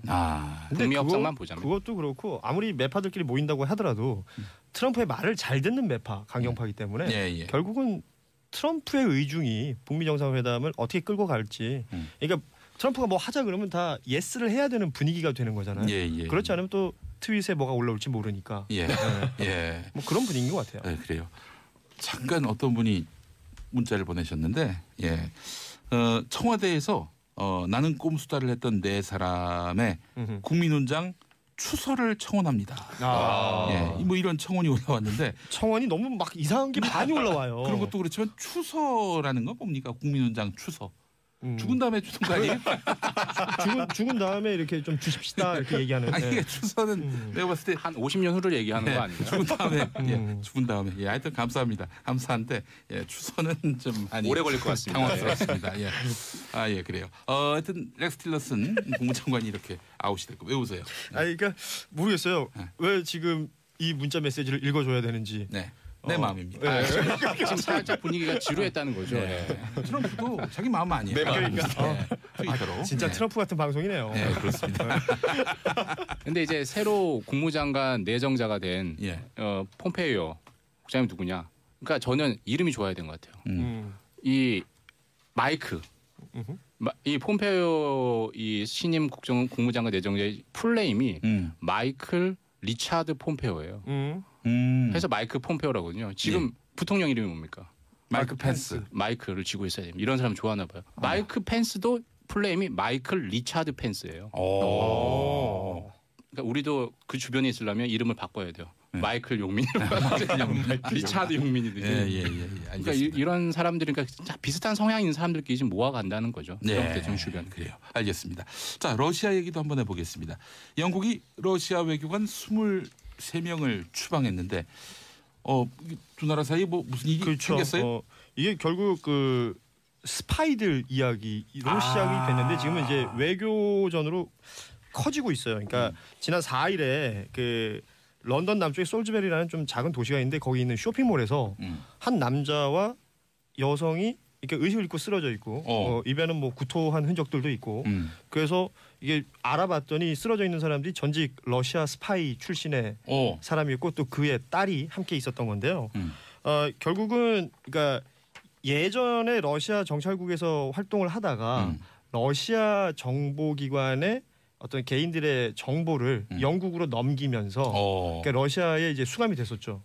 그러다가 2010년에 미국과 러시아 스파이를 대규모로 교환할 때 그때 이제 풀려나면서 영국에 자리를 잡고 살았던 전직 러시아 스파이가 되는 겁니다. 근데 이 사람이 쓰러진 게 어떤 정체를 알 수 없는 물질에 오염이 돼 있었던 상태였는데 이게 독사를 하기 위한 어떤 그 외부로부터의 이제 물질이 삽입됐다라고 본다면 이건 암살 시도다. 근데 그걸 누가 했느냐? 사용됐던 그 독가스 성분인데요. 노비책이라는 성분을 찾아보면 이건 러시아에서만 쓰는 거거든요. 무슨 성분 다시 한번? 노비촉. 이름이 노비촉이에요? 노비촉 혹은 노비책 이렇게 부르는데요. 이게 러시아 정보기관에서 만들어낸 독성 물질입니다. 신경 안정제, 뭐 신경 가스 이렇게 말할 수도 있는데 아주 그 고온 분말 상태의 물질이래요. 그래서 증기나 아니면 공기 중에 이렇게 뿌려놓을 수가 있는 거죠. 화학가스입니까? 그렇죠. 그런데 이게 특이한 게 두 가지 성분이 합쳐져야 폭발적인 독성 물질이 되는 거예요. 그러니까 그냥 일반적으로 뿌려놨다고 해서 바로 독성 물질이 되는 게 아니라 근데 이게 그 지난번 북한에 김정남이 말레이시아에서 그 암살당할 때 썼던 그 VX라는 가스 많이 얘기했었어요. VX보다 8배 치사율을 가지고 있는 그런 아주 강한 노비촉이거든요. 이거 만약에 불특정 그렇죠. 위험하죠. 불특정한 그런 사람들을 상대로 쓰면은 여러 명이 이번에도 그 곁에 있던 영국 경찰 그리고 영국 시민들도 여기에 약간 오염이 돼서 병원에다 실려갔다고 그러더라고요. 그렇죠. 물론 근데 물론 생명에는 지장이 없고. 지금 말씀드린 것처럼 러시아 전직 스파이 이 사람도 현재 중태예요. 그러니까 목숨을 잃지는 않았는데 그러니까 이런 시도가 있었다는 부분에서 영국 정부는 그러니까 러시아 당국이 개입한 거 아니냐. 그러니까 지금 현재 러시아 푸틴 체제를 반대하던 사람들에 대한 일종의 암살이 계속해서 시도가 되고 있다. 그게 우리 땅 영국에서 벌어진 일을 용납할 수 없다. 그래서 테레사 메이 그 영국 총리가 아주 강경하게 러시아의 어떤 사과나 입장 표명을 요구를 했었는데 그 데드라인을 정해놨었는데 그 데드라인까지 러시아가 이런 방구 없었던 겁니다. 무시했다 이거죠. 그러면서 이제 강경한 여러 가지 뭐 외교적 대책을 마련하겠다 이렇게 얘기를 하고 있는 겁니다. 지금 보도 보니까 이번 주 일요일에 러시아 대선이 있다고요. 그렇죠. 그 대선 앞두고 사실은 후보들이 굉장히 몸을 낮추는데 우리 푸틴 형님은 안 그렇죠. 푸틴 형은 안 그러나? 푸틴이 형이에요? 그러면 친형입니까? 동생은 아니겠죠. 그럼 우리 다 이렇게 앞으로 저 호칭하면 그렇게 부를 제인이 형, 뭐 제인이 형, 준표 형, 뭐 이렇게. 준표 형, 준표 형, 철수 형, 뭐 이렇게. 잘 보여야죠. 푸틴 형님 반 푸틴했다가 정말 해를 당한 사람이 너무 많잖아요. 18일이 이제 러시아 대선인데요. 지금 푸틴이 자체 여론조사를 보면 80%예요 지지율이. 그러니까 뭐 푸틴이 대통령이 된다라는 것에 많은 사람들이 생각을 하고 있는데 그 푸틴이 자신을 좀 부정하는 세력들에 대해서 지금까지 써왔던 것들이 대부분 암살이라든지 이 테러라든지 이런 것들이 많다 보니까 지금 말했던 그 러시아 전직 스파이 외에도 뭐 어떤 기업가라든지 반 푸틴계에 있었던 사람들이 외국에 망명가 있는 사람들이 여기저기서 지금 사고를 당하고 있단 말이에요. 영국에도 이번에 2006년에도 그랬고 2013년에도 똑같은 망명자 사고가 암살 사고가 있었고 지난 12일에도 반 푸틴 성향의 사업가의 친구가 사업가도 아니고 사업가의 친구가 친구 잘못 만나서 이렇게 된 거죠. 그 푸틴 대통령이 이걸 인정한 바는 없죠. 없어요. 그러니까 영국에서 어떤 외교적인 조치를 취하려고 한다라고 하면 적어도 이 사안에 대해서 정말 러시아가 개입했다라는 것을 확증할 수 있는 증명을 해야 되는데 그게 지금 안 되는 거예요. 그래서 영국 총리도 이것에 대해서 러시아가 개입을 했을 것이거나 아니면은 뭐 개입했을 가능성이 있다라고 지금 추정을 하고 있는 상황이거든요. 그러다 보니까 지금 문제라고 보이는 거고요. 푸틴이 선거운동하러 돌아다니고 있을 거 아니에요. 그 BBC 기자가 물어봤어요. 이번 영국에 있는 사태에 대해서. 영국 니네가 조사 다 끝나고 나면 그때 얘기하자. 그러니까 아무것도 지금 푸틴은 뭐 확정지어서 말하고 싶지 않은 거죠. 괜히 그 끼어들고 싶지도 않은 것 같고 제가 보기엔. 근데 또 이게 자기를 반대했던 사람들이 이렇게 암살당하고 실려가고 이 국면을 그 푸틴은 이 국민들이 나를 비판했다간 큰일 나겠구나라는 그러니까 푸틴식 공포 정치 이런 공포심을 심어준다는 점에서 좋아할지 싫어할지 그런 점에서 영민 앵커님 어제 상하냄 약간 좀 의심해봐야 되는 거 아닌가요? 러시아가? 메이드 인 러시아예요? 아니에요. 국산입니다. 그런데 진짜 너무너무 아팠어요. 세상에. 다른 사람보다 이제 복통의 규모가 크실 테니까 아무래도. 큰 사고네요. 대형 사고네요. 그래서 어제 그 충정로에서 밤에 일 마치고 광명으로 갔는데 제가 광명에 살거든요. 이게 도저히 이게 어떻게 감당이 안 돼가지고 화장실에 가서 한번 기다려보자 해서 이곳 SBS 목동 방송센터에 와가지고 화장실을 여기가 또 깨끗하거든요. 또 이제 그 비대가 좋아요. 비대가 또 청결 장치가 매우 좋습니다. 그런 것까지 저희가 들어야 되나요? 물어봤으니까 왜 물어봤어요? 여기에 지금 저희 방송을 하고 있는 데가 지금 11층이잖아요. 11층 남자 화장실 2번 사로. 2번 사로. 거기가 세요. 2번 사로. 알겠습니다. 아이고 여러분 지금 방금 지저분한 말을 한 분이 바로 고현준 시사평론가라고 모 방송에서 아침 6시 차기를 지금 또 노리고 내일 아침 6시 시사 뉴스 브리핑이지. 뉴스 브리핑을 2번 사로를 자주 애용하시는 분이에요. 열흘 전까지 본인이 하던 방송 제목도 까먹었어요. 복통이 너무 심했어요. 복통이. 자, 그래 푸틴 이야기. 듣다 보니까 등골이 오싹합니다. 그래서 저는 이게 한번 영국이 월드컵 러시아 월드컵이 6월 달에 열리잖아요. 예. 보이콧 할 수 있다. 저는 그렇게 보이콧 한다는 얘기를 했는데 지금 공식적으로 나온 거는 그 선수단이 참가하는 것에 대한 이야기는 없고요. 국가 간의 이제 의전으로 보낼 수 있는 뭐 외무장관이라든지 총리라든지 이런 초대에는 전혀 응하지 않겠다. 특히 영국은 상징적인 게 왕실 인물들이잖아요. 왕실에서 참가하지 않겠다. 이런 입장을 내놓았습니다. 러시아 입장에서는 콧방귀도 안 낄 것 같아요. 그 정도로는. 아니 근데 이제 영국이 빠지면 월드컵 흥행 그거 되겠습니까? 그러니까 그걸 노리는 거죠. 글쎄요. 뭐 영국이 빠져도 요새는 되는 분위기예요. 아니, 영국, 독일, 프랑스잖아요. 핵심이. 지금 이제 EU 정상회담에서도 이 얘기를 논의한다고 하잖아요. 겁만 주는 거죠. 알겠습니다. 예. 자, 다음 이야기는 또 우리 정인설 기자님이 준비하셨는데 카카오 택시 콜비가 언젠가 그렇게 될 줄 알았습니다만은 유료화가 된다고요. 기본적으로 이제 이 카카오나 네이버 이 공화국을 만들어가는 왕국을 만들어가는 패턴이 이거죠. 카카오 없이는 네이버 없이는 못 살게 딱 만드는 거죠. 한 시장이 있으면 독점을 하는 겁니다. 그런 다음에 이제 50%가 넘어가면 이 유료화 정책을 하는 거예요. 카카오콜도 마찬가지죠. 지금 카카오콜을 이용하는 택시를 보면 정확한 통계는 안 나오는데 절반 이상이 카카오콜을 통해서 들어온다라고 합니다. 1,800명이 가입이 돼 있다고요. 1,800만 명. 그래서 1,800명이면 잠깐만. 특히 출퇴근 시간대, 야간 시간대 카카오콜의 그 이용료라는 건 그러니까 자기 없이 못 살게 만든 다음에 돈을 내게 만드는 거죠. 이게 금요일 저녁쯤에 홍대에서요. 그 택시를 잡으려고 서 있으면 전부 택시가 예약이라는 그 등급을 갖고 돌아다니는데 정작 잡을 수가 없는데 또 제가 카카오 택시를 이용해 보려고 하면 또 안 잡혀요. 왜냐하면 카카오 택시는 아시는 것처럼 목적지를 넣게 돼 있고 택시 기사분들이 그걸 선택할 수 있거든요. 그렇죠. 멀리 가네. 그러니까 멀리 가거나 아니면 금액이 높을 때 이렇게 선택을 하는데 만약에 유료가 돼서 웃돈을 주고 잡을 수 있다면 그런 차들만 먼저 잡겠죠. 기사분들이. 네, 그래요. 저도 올 1월이었는데 너무너무 추운데 용산역에 내려가지고 이 카카오 택시 콜을 하려고 했는데 합정동 가려고 했거든요. 그 정도로는 안 돼요. 뭐 저기 부천쯤 시외로 나가죠. 부천쯤. 그렇다고 일부러 부천 갈 수도 없잖아요. 광명 찍고 와야죠. 광명 찍고 합정으로. 광명 가가지고 광명에 전화를 받아서 도중에 내려야 돼요. 이렇게 해야죠. 그렇게? 이거 알 텐데. 그러면 이제 서로가 서로에게 못 믿는 거죠. 별표 저거 하거든요.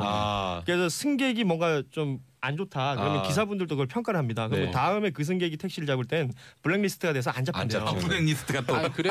그래서 카카오콜이 카카오 데이가 그래도 인기 있는 게 특히 여성분들이 안전을 위해서 치안을 위해서 하는 거예요. 근데 이제 중요한 거는 즉시 배차는 5,000원, 그다음에 우선 그 호출은 2,000원 이렇게 넣는다는 거잖아요.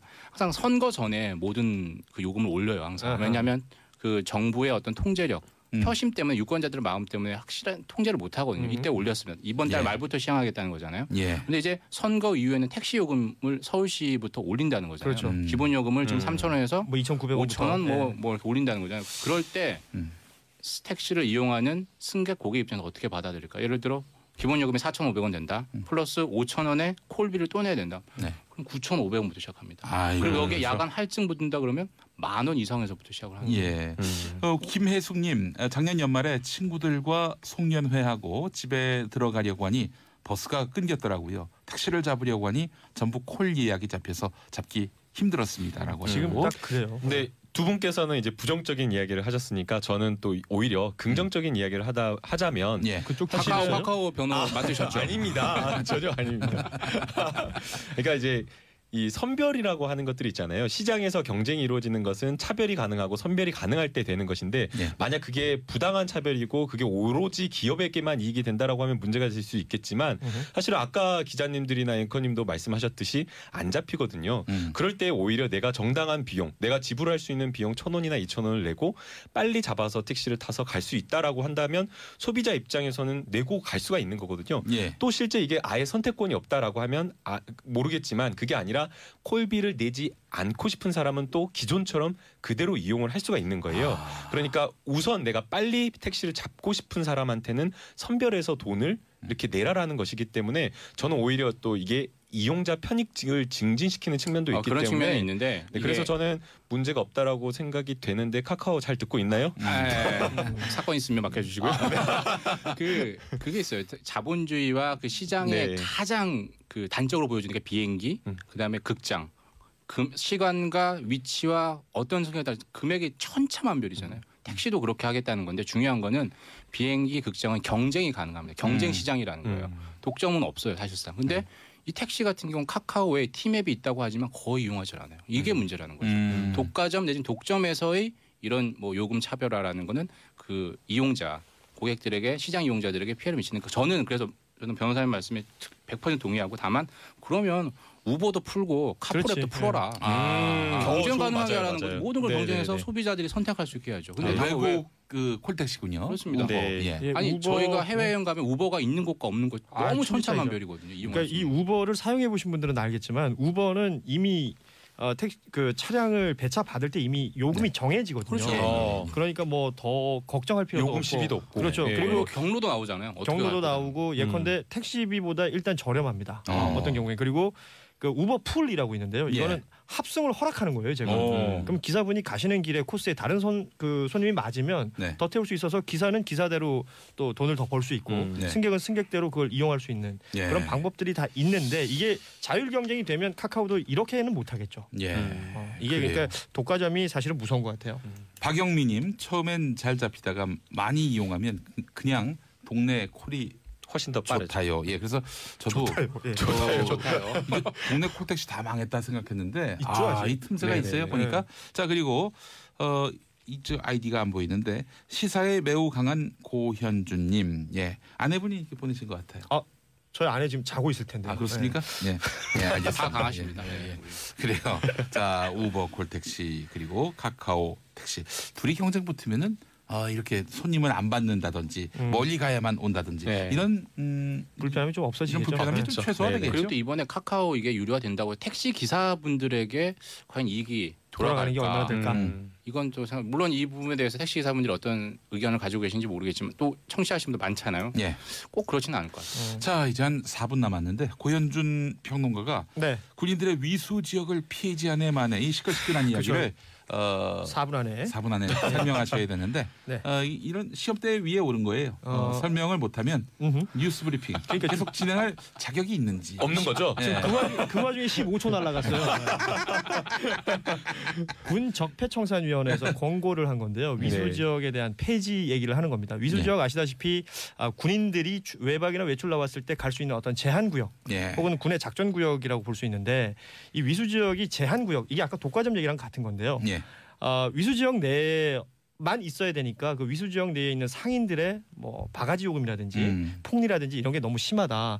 그 휴가 나오고 외박 외출 나오는 그 병사들의 지출이 너무 심해진다. 부담이 커진다라는 부분에서 좀 이거 폐지해야 되지 않느냐. 이런 적폐를 없애야 되지 않느냐라는 얘기인데 병사들 입장에서는 그렇습니다. 일단 그렇게 좋지도 않은 양질의 서비스가 아닌 것을 비싼 돈 주고 써야 되니까 뭐 숙박이라든지 PC방이라든지 음식점이라든지 그런 부분에 대해서 불만을 제기할 수 있고 또 상인들 입장에서는요.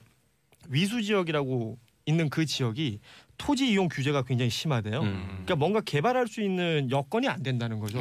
그렇기 때문에 자신들은 요금을 올릴 수밖에 없는 것이다라고 얘기하고 있어서 첨예한 대립이 있는데 이 문제는 이런 규제들이 왜 생겼고 언제부터 쭉 이어왔나 생각해 보면 아시다시피 그 한국 전쟁 때 그때 일요일 아침이어서 위수 지역 밖에 다 나가 있었기 때문에 뭐가 안 됐다 그래서 그때 생긴 거거든요. 그렇군요. 그 이후로 그냥 어떤 이유 없이 쭉 이어져 왔던 거예요. 근데 지금이 어떤 시대입니까? 이게 정보화 시대고 네트워크 시대입니다. 내가 만약에 철원에서 군생활을 한다고 해서 철원에 있어야 할 이유는 크게 없는 거죠. 그리고 뭐 교통도 발달했고 이런 부분들에 대해서 위수 지역 폐지에 무게가 실리고 있는 것으로 보이고 이 상인들에게 지금 줘야 될 어느 정도의 혜택 이런 것들은 지자체와 중앙정부가 함께 해결해야 될 문제입니다. 토지 이용 규제라는 게 어떤 형태든 군부대 작전 지역 내에서 없어야 될 건 없어야겠지만 지금 정말 필요한 건 이 각종 서비스업들이란 말이에요. 이런 부분들에 대한 규제는 어느 정도 풀어줄 수도 있을 것 같다. 그래서 해결책은 있다 이렇게 볼 수가 있는 거겠죠. 1분 50초 남았네요. 선거 전에는 절대 대책이 안 나올 거고요. 왜냐하면 그 해당 그 지역구 의원들이 있기 때문에 물론 그분들이 또 국방부 와서 또 항의를 합니다. 국방부가 최종 결정을 하니까 선거 전까지 결정 안 하고요. 선거 뒤에 가면 예전에도 이게 똑같은 일이 있었습니다. 그렇죠. 위수지역 맞아요. 철폐를 한다고 네네. 했다가 네. 자주 있는 말이라서. 그래서 실제 뭐 이틀 전까지만 하더라도 국방부에서는 폐지한다라고 발표를 했다가 발표까지 했었어요. 갑자기 이제 또 뭐 강원지사가 국방부를 찾아가고 뭐 예. 여러 가지 이야기가 나오다 왜냐하면 보니까 표는 상인들이 갖고 있거든요. 그러니까 예. 선거전까지 절대 결정 안 그래서 합니다. 이제 민관에서 민관 협의해가지고 좀 결정하자라고 해가지고 이 이야기가 지금 쏙 들어가 버린 상황이에요. 예. 박진선님 피해지해 주세요. 한 번 나가서 월급의 반을 아이고. 쓰고 들어옵니다. 이거 진짜 심해요. 심각하죠. 네. 집이 가까우면은 비용이 싸게 거의 안 받는다고 하는 들거든요. 거죠. 예, 돈 없는 애들은 아예 외박 외출을 포기한다고 그러니까 합니다. 군부대 지역, 그러니까 위수 지역 내 물가는 강남의 청담동 물가다. 이런 얘기를 하거든요. 그래요. 예. 서울에 이게 살아도 청담도 그 안 가는데. 면회 온 가족들의 부담이 너무 그 크죠. 폭리를 취하는 거죠. 네. 예. 물가 관리를 해야 되겠네요. 그렇죠. 가서 뭐 불시에 점검을 한다든지 뭐 그런 대책이 선행된 다음에 그것도 독점에서 이런 비롯되는 거죠. 이런 그렇죠. 일들이. 예. 그래요. 제가 공익근무 요원을 그런 위수 지역이 없습니다. 그래서 뭐 다음 근무 시간까지 미국 갔다 와도 돼요. 예. 예전에는 그 방위 있을 땐 방위는 위수 지역이 있었어요. 예. 근데 방위들은 퇴근을 하잖아요. 네네. 막 어디 저기 바닷가 놀러 갔다가 잡혀오고 이러는 방위들 제법 많았습니다. 예, 새 시대의 첫 공익요원으로서 예, 자부심이 커집니다. 예, 자, 사과맨 먹는 공익요원. 오늘 함께해 주신 김남국 변호사님, 고현준 시사평론가님, 그리고 정인설 한국경제기자님 수고하셨습니다. 네, 고맙습니다. 감사합니다. 네, 감사합니다. 저는 4부에서 뵙겠습니다. 영영영영영. 김용민의 정치쇼 목요일 4부는 알쓸 경제. 알아두면 쓸데있는 경제 뉴스. 자, 정철진 경제평론가 5분 늦으셨습니다. 네, 죄송합니다. 안녕하십니까? 예, 네, 그렇습니다. 그러나 네. 방송 제 시간에 오셨고, 예. 아, 그렇습니다. 권혜리 SBS 보도국 기자, 어서 오십시오. 안녕하세요. 네, 특별히 이 경제 전문 기자라 할지라도 항상 그 경제적인 삶을 사는 건 아니겠죠. 저 굉장히 비경제적으로 살고 있어서 방송을 하면서 좀 다잡으려고 노력하고 있는 중입니다. 그렇습니다. 네. 사실 저기 요리사들이 집에서는 항상 맛난 요리만 먹고 사는 건 아니더라고요. 네. 예. 비슷해요. 예. 우리 정철진 네. 평론가님 어떻습니까? 맞습니다. 그게 네. 정답인 것 같은 게요. 예. 예, 저도 이제 과거에 있었던 이제 그 언론사에서 예. 그 2000년대 초반에 예. 강남 끝났다 뭐 이런 거 기획 기사를 좀 했었거든요. 그래서 근데 강남이 안 실제적으로 끝났지 않습니까? 끝났죠. 그래서 그때 우리 신문사뿐만이 아니라 예. 다른 곳에서 기자들도 대거 강남 집을 팔고 예. 떠난 경우도 많았었고. 그리고 그리고 한 2004년인가 5년에 또 한 번 강남 진짜 끝났다. 예. 또 기획 기사를 내서 또 많은 이 언론인들이 강남을 떠난 것으로 알고 있어서 아이고. 이 또 흑역사. 다릅니다. 달라요. 이게 흑역사. 경제 평론과 이게 실제 투자와는 많이 다른 것 같아요. 예. 네. 흑역사. 네. 그래서 삶과 기사가 일치하네요. 욕을 먹더라도 그렇네요. 나도 손해 봤다 뭐 이런 거 아니에요? 네. 이 집값 폭락론 잘못 얘기하면은 누구도 이게 말하자면은 비난을 받더라고요. 근데 또 이런 건 있어요. 그러니까 떨어진다라고 하면 그 맞고 틀리고와는 상관이 없이 예. 대중적 호응은 많이 받는 것 같아요. 떨어진다 그러면은 예. 그 당시에는 그렇죠. 왜냐하면 이게 마치 떨어지는 게 당위적으로 느껴지잖아요. 네, 워낙 집에 그 집값에 비싸니까 네. 거품이 많이 낀 많으니까. 것 같아요. 그렇죠. 네. 어떻습니까? 지금 이 시점에서 음. 강남 불패로는 여전합니까? 아니면은 지금도 여전히 거품이 끼어 있다. 저요? 예. 저는 진짜 끝났다. 한 번 더. 저는 3세판이니까. 네. 알겠습니다. 예. 자, 우리 권혜리 기자님 어떻게 보세요? 저도 그럴 쪽으로 생각하고 있는데 망한 저는 적 얘기 안 할래요. 망한 적 있었습니까? 없었겠습니까? 자,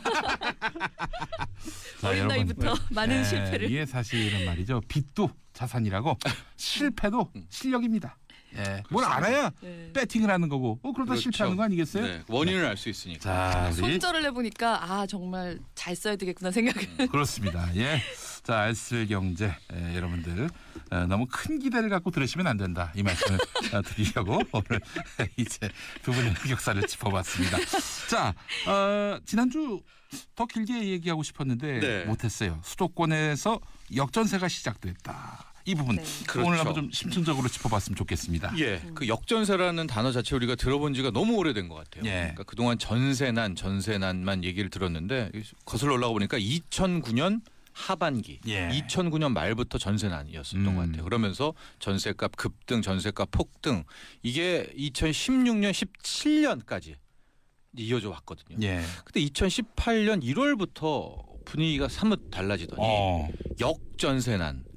진짜 오랜만에 들어보는 거 아닙니까? 역전세난이라는 건 뭐냐면은 전세 물건이 있죠. 그거보다 전세 수요가 있는데 물건이 훨씬 많은 거예요. 그러니까 집주인들이 세입자를 못 구하는 겁니다. 그래서 텅텅 비고 결과적으로 어떻게 될까요? 전세가가 떨어지게 됩니다. 근데 이런 역전세난이 실은 지방 수도권에까지 있었는데 이것이 지금 서울로까지도 올라오고 있는 조짐이 보여서 서울까지? 그래서 역전세난이라는 게 실은 올 한 해를 관통할 키워드다 부동산에 이렇게 찝어보게 된 겁니다. 세입자들은 좋은 거 아닙니까? 굉장히 좋죠. 이젠 좋죠. 그동안 9년 가까이 정말 힘들었는데 이제 좀 길을 피게 세입자 우위 시장으로 바뀌고 있다. 서서히 시작이 된 거다 이렇게 볼 수가 있겠습니다. 그래요.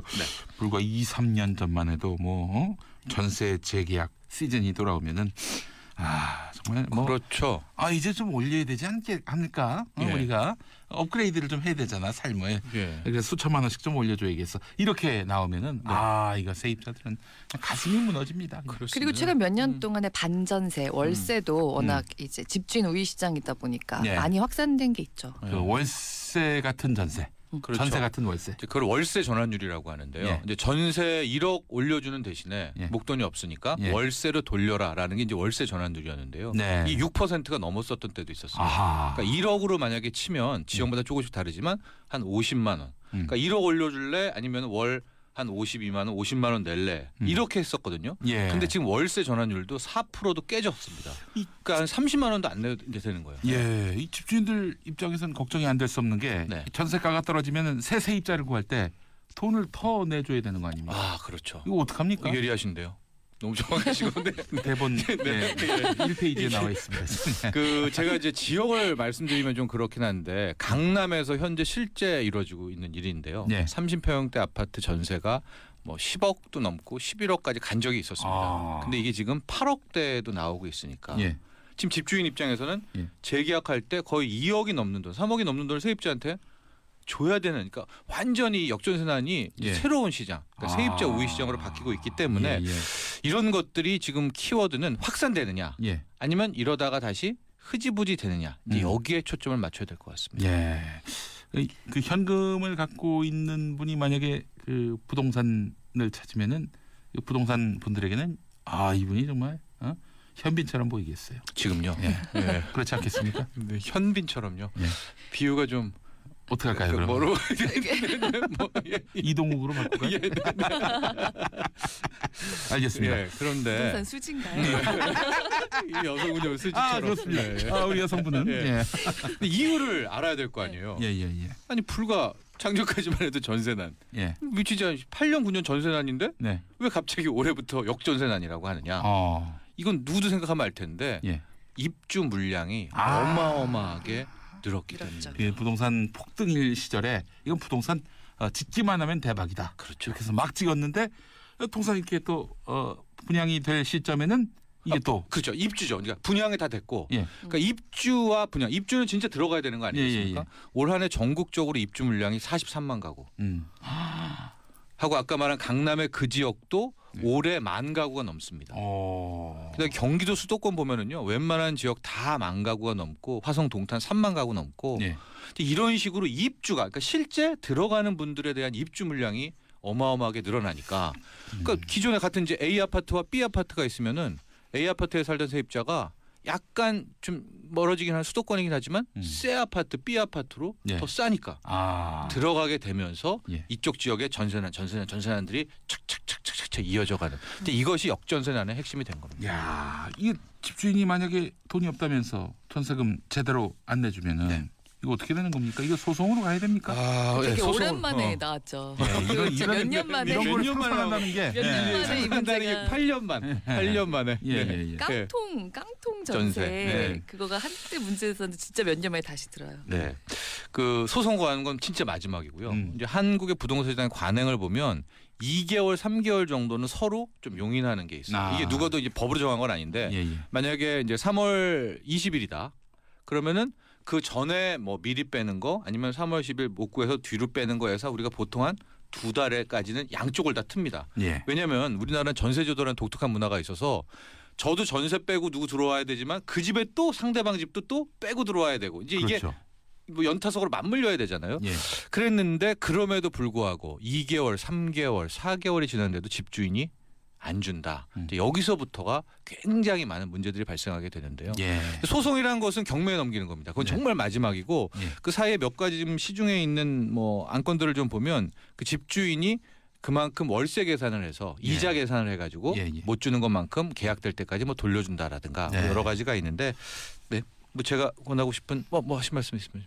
전세금 보증보험. 네, 그거를 좀 얘기를 해드리려고 그래서 깔끔한 것은 일단은 지금 집주인과 나는 별로 이렇게 막 맞닥뜨려 그러고 싶지 않다라고 하시는 분들은 전세 보증금 반환 보증보험이라는 상품을 한번 이용해 보면 어떨까 이것이 있는데요. 이게 주택 도시보증공사라는 곳이군요. 그렇습니다. 공기업인가 보죠? 하고 2월 1일부터 완전히 업그레이드가 된 게요. 집주인의 동의가 필요 없습니다. 제가 띡띡띡 가가지고 들겠습니다라고 하면 될 것 같고요. 한도도 이게 꽤 많이 이게 상향 조정됐어요. 그동안에 한도 때문에 이게 좀 빛을 못 발했는데 수도권에서는 7억 원까지, 지방은 5억 원까지도 한도도 올라와 있다. 이기 때문에 그렇고요. 제일 궁금하신 것이 보험료 거 아니겠습니까? 보험료. 보험료는 아파트는 지금 평균 한 0.13%. 그럼 1억으로 따지면은 1년에 13만 원. 1년에 13만 원. 그렇죠. 한 달에 1억에 13만 원이니까 보통 우리가 2년 계약을 하니까 1억에 26만 원. 그럼 자기의 이 지금 전세금 규모는 아실 거 아니에요, 청취자분들이. 그 정도의 비용이다. 곱하기 1억에 2년에 한 26만 원 돈 되니까. 이거 뭐 그 정도면은 뭐. 그렇죠. 2년을 좀 편안하게 사니까 이 전세금 반환 보증보험도 한번 고려해 보시면 좋을 것 같아요. 요즘 같은 수상한 시절에. 전세가가 계속 떨어지면 집값 하락까지 이게 이제 키워드고 이것 때문에도 저도 지난주에도 막 진짜 치열한 토론 같은 것들을 많이 했는데요. 누구하고 하셨습니까? 뭐 부동산 전문가들과 모여서 그래요? 나뉘어요. 이 역전세난이 일시적인 것이다. 하고 뭐 장기화되면서 집값까지 갈 것이다. 핵심은요. 기간입니다. 기간. 석 달 이상. 만약 하나 지금 3월인데요. 여름까지 제가 또 여기 정치쇼에 왔는데 역전세난이 한참이다 하잖아요. 그렇다면 이미 집값은 떨어져 있을 거예요. 그러니까 얼만큼 역전세난이 오래 가느냐에 따라서 이게 매매 시장으로 전이가 되느냐 안 되느냐. 그렇기 때문에 지금 우리 청취자분들도 아직까지 매매 가격은 안 움직입니다. 근데 역전세난이 이번 주에도 나오고 다음 주에도 나오고 전세가가 떨어졌네 하다 보면 어느 날 집값도 떨어졌다. 그리고 또 어느 날 강남 불패가 드디어 깨졌다라는 것들이 또 그렇습니다. 나오지 않을까. 세 번째 도전하는 강남 불패론. 세 번째 맞아야 되나? 알겠습니다. 자, 강남 불패론이 아니라 강남 참패론. 참패론? 참패론을 그러니까 참패론을 주장하지는 않았고요. 강남 불패는 아닐 것이다. 석패. 강남 석패론. 석패. 알겠습니다. 강남 무승부론. 너무 빠져나갈 구멍을 많이 만드니까 신뢰가 떨어져요. 그래요. 하여튼 전세가가 지금 계속 떨어지는 추이고. 그건 맞습니다. 집값 하락도 아무래도 조짐이 심상치 않고. 길어지면 장기화되면. 알겠습니다. 유념하겠습니다. 자, 권은희 기자님. 편의점 커피 제가 몇 번 마셔봤는데 맛있어요. 나쁘지 않죠. 싸요. 싸고요. 보통 1,000원 안팎을 하잖아요. 그걸 보면서 제가 느낀 게 편의점 커피는 이 커피 자리세 이걸 뺀. 맞습니다. 그런 게 있고요. 그다음에 커피 머신을 이제 갖다 놓고 그 비용 절감이 되는 거죠. 근데 제가 이걸 가지고 온 이유가 좀 재밌는 현상이 있어가지고요. 그 편의점 커피 옆자리가 그러니까 그 여러 가지 먹을 것들 진열하는 데서 상당히 명당으로 떠오르고 있다라고 해서 좀 가지고 와봤어요. 이게 우리나라 사람들이 굉장히 커피를 즐기는 것이랑 맞물린 얘기인데 그 편의점 가면 뭐 제일 좀 명당 자리 어디라고 생각하세요? 명당 자리요? 편의점이 있는 자리. 편의점에서요. 편의점 들어가서. 아무래도 이 신선 이 뭘까요? 즉석 식품. 즉석 식품들 이제 거기 편의점에서 이제 끼니 때우시는 분들이 거기서 이제 많이 좀 막 끼니 때울 것들 사고 하시잖아요. 근데 남들 끼니 먹는 규모로 저는 이제 간식을 해결합니다. 보통 렌즈에서 가장 멀리 떨어진 않는 자리 아니에요? 렌즈 옆에 앉아 있으면 좀 못 먹겠어요. 왜 계속 그 대우로 옆에서 계속 오니까 아닌가요? 근데 그런 데서는 필요한 것들을 사시고 진짜 명당 자리는 들어가자마자 보이는 매대. 계산대. 그리고 캐셔 옆. 물건의 있는 명당, 간식. 물건의 명당. 네, 물건의 명당이요.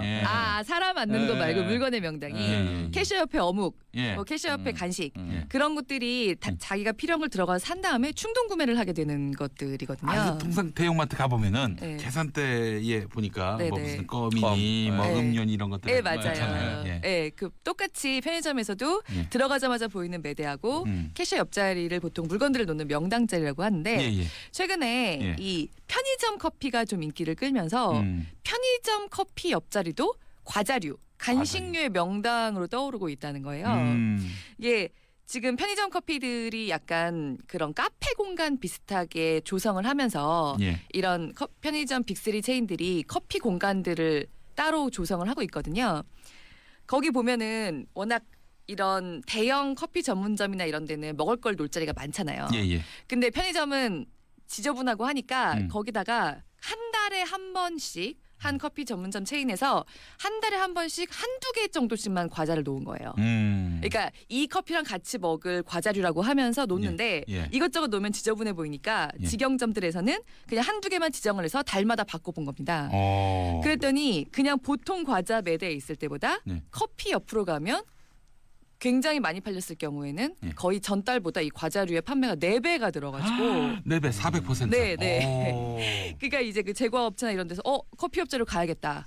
이런 경쟁이나 그런 부분이 좀 생긴 거죠. 아니 커피가 사실 외래 식품인데 어느새 거의 국민의 음료가 됐어요. 그러니까 방금 바로 말씀하신 부분이에요. 이렇게 커피 옆자리가 명당이 되는 게 그만큼 사람들이 편의점 들어가서 커피를 편의점 라면 먹듯이 많이 뽑아 마신다는 얘기고 그만큼 우리나라 사람들이 커피를 즐긴다는 얘기가 된 거예요. 이러다가는 뭐 수년 내로 커피에다 밥 말아 먹겠어요. 그러게요. 이거 약간 다른 얘기인데 요즘 커피에서 1+1, 2+1 이런 게 있어요. 그 편의점에 가면은 근데 1+1은 늘 없습니다. 그러니까 그만큼 1+1 같은 것들은 한번 오시면 손님들이 싹쓸이를 밥 말아 먹을 만큼 마셔요. 진짜. 그 국제 커피 협회라고 유엔에서 이제 주도해서 만든 그런 생산국이랑 소비국들 이렇게 좀 협의 체제 같은 게 있어요. 거기서 해마다 커피 관련된 통계들을 많이 냅니다. 근데 작년 통계가 최근에 나왔어요. 보면 우리나라 사람들이 1인당 평균 커피를 512잔을 마신대요. 1년에. 연간? 네, 연간. 그러니까 모든 국민이 하루에 1.5잔 정도? 그러니까 사람들이 새끼 거의 다 챙겨 먹는 사람이 있어요. 바쁘니까 별로 없다고 봤을 때 정말 밥 말아 먹는 수준으로 커피를 많이 마시는 거죠. 이게 사실 예전에 말이죠. 한 10여 년 전만 해도 믹스 커피. 요게 아주 굉장히 베스트셀러였는데 요즘에는 믹스 커피 설탕 들어간다고 또 프림 안 좋다고 해가지고 아예 원두 커피를 드시는 분들이 그것도 많습니다. 나왔어요. 그것도 통계가 나왔는데 지금도 믹스 커피를 제일 많이 마시긴 합니다. 근데 옛날에는 그게 절대 다수였다면 지금은 전체 커피 소비량에서 50%로까지 떨어졌어요. 그리고 말씀하신 원두 커피가 25%까지 올라갔거든요. 이게 전 국민의 커피 소비를 다 잡은 거기 때문에 굉장히 비중이 커졌다고 볼 수 있는 거죠. 우리나라 사람들이 4잔 마시면 그중에 한 잔은 원두커피를 마신다는 거는 몇 년 전까지의 커피 소비 형태하고도 굉장히 많이 달라진 거죠. 제가 홍대 근처에 어느 날 뭐 걸어 다닐 일이 있었는데 와 세상에 건물마다 하나씩 커피 전문점이 있어요. 그만큼 수요가 된다는 거 아니겠어요? 그렇죠. 근데 실제로 이익률은 많이 떨어지고 있어요. 유명 커피 전문점들이 워낙 과당 경쟁이 되다 보니까 이익률은 떨어지고 있는데 그런 만큼 또 이런 말씀하신 편의점 커피, 편의점 커피 같이 싼 커피 그리고 지금 몇 개 생각나실 것 같은 그런 저가 커피 전문점들 그런 데들도 이제 되는 데도 있고 도저히 안 되는 데들도 있는데 그런 것들이 많이 늘고 있는 거죠. 원두 커피 인기가 높아지다 보니까 경쟁이 치열해. 저렴하게 가고 있는. 치열해죠. 뭐 그러면은 이제 한번 진짜 밥을 말아서 한번 커피를 먹으니까 한번 안 해본 시도를 한번 해서 경쟁력을 한번 과시해 보시면 어떨까 하는 생각이 듭니다. 자, 정평론가님, 우리 정철진 평론가님, 그 해외에서 신용카드 어떻게 사용하시는지. 그렇습니다. 이게 이제 금감원이 홍보 자료도 많이 했었고 저도 뭐 기자들부터 많이 얘기를 했었는데 아주 쉽게 설명하면 이런 겁니다. 이제 우리가 해외 여행을 갔어요. 뭐 베트남에 갔습니다. 태국에 갔습니다. 태국에 갔어요. 근데 카드를 긁죠. 그럼 거기 직원이 물어보는 경우가 많아요. 이것을 바트로 계산해 드릴까요? 아니면은 원화로 당신의 나라인 원화로 해 드릴까요? 현지화로 물어봤을 때. 그러니까 딱 긋는 순간에 이거 뜹니다. 그럼 이제 내가 선택을 하게 되는 거죠. 그랬는데 이게 처음에 좀 잘못 알려진 게 대부분이 원화로 해야 된다라고 일단 알려지기 시작한 거예요. 왜냐? 우리나라의 화폐니까. 하고 그때 알잖아요. 그러니까 어르신들 같은 경우에는 이게 뭐 얼마요 이렇게 모르잖아요. 근데 원화로 딱 얼마다. 15만 원이다. 20만 원 딱 했을 때 오케이. 그럼 내가 10만 원 해서 대부분 다 원화로 결제를 했는데 여기에 큰 함정이 있다라는 겁니다. 근데 이 원화 결제 서비스라는 게 이제 해외 원화 결제 서비스 DCC라고 하는 거거든요. 근데 이 DCC 같은 경우가 좋아 보이잖아요. 얼핏. 근데 수수료가 어마어마합니다. 약 한 4%. DCC가 D가 데인저러스 이렇게 시작합니까? 다이나믹 커런시 컨버전. 아이고 세상에. 바로 바꾼다. 바로 바꾼다는 DCC 서비스인데 이게 좋네라고 해서 이제 원화 결제도 된다라고 했지만 수수료 부담이 어마어마하게 크다. 그러니까 얼마나? 4%. 그러니까 100만 원을 3에서 최대는 한 8%. 그 통화에 따라서. 그러니까 그 희귀 통화 같은 경우에는 더 어렵겠죠. 뭐 달러 같은 거에 쌓였지만은 그러니까 100만 원 샀는데 수수료만 한 8만 원 붙는 거예요. 예컨대 해외에서 한 10만 원짜리 산다고 치면 그러니까 100달러 조금 못되게 그렇죠. 한 4천 원 산다면은 수수료가 얼마나 붙는 거예요? 4천 원. 4천. 이게 근데 실제로는 또 나가서 쓰는 해외 카드 이용 수수료가 있거든요. 근데 그 수수료는 무조건 발생을 해요. 근데 이 DCC 서비스는 굳이 발생하지 않아도 되는 수수료인데 정철진 평론가 말씀하신 대로 10만 원에 4천 원 정도가 평균 4천 원 정도가 그냥 내가 원화 결제를 선택하면 그냥 붙어버린다는 거죠. 그럼 무조건 바트로 해야겠군요. 그렇게 현지 통화. 무조건 현지 통화 4%니까. 그렇죠. 그러니까 무조건 현지 통화를 해야 되는데도 아직도 원화를 고수하는 분이 있어서 이게 통계가 나왔는데 계속 얘기를 했는데 조금 한번 이렇게 알려지고 나면 원화로 보면은 편하고 한번 원화 결제할 수 있다고 생각하면은 조금 어르신 같은 경우들은 이렇게 원화로 보고 싶어 하시니까 줄어야 되는데 홍보를 해도 자꾸 늘었어요. 최근까지도 그 DCC 서비스 이용이 좀 늘었어요. 그러니까 결제액을 보면 10%, 11%는 11% 원화로 아직도 하고 계시고 그러니까 안 내도 내 수수료 나간 게 1,000억이 넘습니다. 근데 그렇게 해서 추가로 수수료를 지불하면은 그 수수료는 누구 주머니에 들어갑니까? 그 DCC 브로커가 먹는 거죠. 브로커가? 회사가 있으니까 중개사가 회사 갔기 때문에 이번에 금융당국이 한 건 뭐냐면 그 DCC 서비스를 일단은 원천 차단하겠다. 그러니까 아예 이제 못 걸게 하도록 그러니까 원화를 못 받고 현지 통화로 하도록 하겠다라고 해서 이제 그 서비스가 있기 때문인데요. 뭐 이거와 별도로 항상 우리 청취자분들도 어디 갔다 결제 뭘 원화로 하실래요? 뭐 유로화로 하실래요? 그 나라 통화로 하셔야 된다는 거고. 바트. 뭐 바트든 뭐 유로든 달러든 호주 달러든인데 이 방송 들으시고 이런 분도 계시잖아요. 나는 그래도 원화로 알고 싶다. 이런 분이 계십니다 항상. 애국심 때문에. 네 전혀 애국심이라기보다는 그냥 뭐 그냥 근데 내 걸 왜 막냐 이런 분들. 그렇죠. 그런 분들은 카세트에 전화를 하세요. 그래서 나는 막지 말아라. 내 DCC는 풀어라. 하시면은 또 그분은 한해서는 원화 결제도 원화 결제도 수수료 안 된다. 아니죠. 내더라도 그 서비스는 해주겠다. 내라 수수료 내라. 그 대신 그런 분 계시잖아요. 나는 수수료 내더라도 원화를 보고 싶다. 조금 한 팁을 좀 드리고 싶은 게 일단 카드사는 그 해외 원화 결제 서비스 DCC 사전 차단 시스템을 구축을 할 겁니다. 근데 이용자가 원천 차단을 신청을 해야 되는 거거든요. 그러니까 약간 효도 여행 보내드리실 때 그거를 해놓으시면 좋을 것 같아요. 자녀분들이 해놔 주시면 이제 어르신들이 나가서 원화 결제를 하시려고 해도 그게 안 되니까. 그리고 근데 그렇지만 나는 그래도 원화를 해야겠다. 어떤 이유가 있어서 그러면은 이제 또 정철진 평론가 말씀하신 대로 또 나는 원치 않는다 이렇게 또 해놓으시면 되겠고요. 알겠습니다. 아주 좋은 팁을 알려주셨습니다. 원화로 하지 말아야 한다. 현지 통화로 하자. 그래요. 이거 현지 통화로 하는 것이 중요하다는 점 귀에 못을 박을 수는 없고 많이 박았거든요. 한 3년 4년간 많이 박았는데 뭐 이렇게 줘도 많은지 몰랐어요. 왜 이렇게 늘어난지 모르겠어요. 외교부가 여권 앞에다가 현지에 가서는 원화로 결제하지 마세요. 이거 박아주면 얼마나 좋을까. 근데 또 2014년에는 7%에 불과했는데 이게 작년에 11% 늘었거든요. 저희가 몇 년 동안 계속 말씀드렸는데. 그런데도 근데 또 막을 수는 없죠. 중개회사를 사업권을 더 막는 거니까 여권으로는 못 박을 것 같습니다. 알겠습니다. 아쉽네요. 자 한마디로 이 카드사들의 꼼수 이 소비자들이 직접 차단을 해야 된다. 막아야 한다. 이런 말씀이죠? 알겠습니다. 자, 오늘도 함께 해주신 정말 알쓸경제 위대한 분들입니다. 우리 목동의 희원인들 정철진 경제평론가, 권혜리 SBS 기자 수고하셨습니다. 고맙습니다. 네, 감사합니다. 예, 김용민의 정치쇼 내일 오전 10시 5분에 다시 돌아오겠습니다. 여러분 안녕. 한국경제 기자 어서 오십시오. 안녕하세요, 정인설입니다. 반갑습니다. 네, 내가 몇 명? 저는 2명입니다. 2명. 결혼하셨고? 애들이요? 진짜 아니죠, 우리 정 기자님이. 예, 저는 결혼했죠. 네, 그렇죠. 자, 그리고 고현준 시사평론가 어서 오십시오. 반갑습니다. 고현준입니다. 결혼하셨습니까? 네, 덕분에요. 네. 덕분에라는 건 덕분에 프로그램도 이어받았고 결혼도 했고.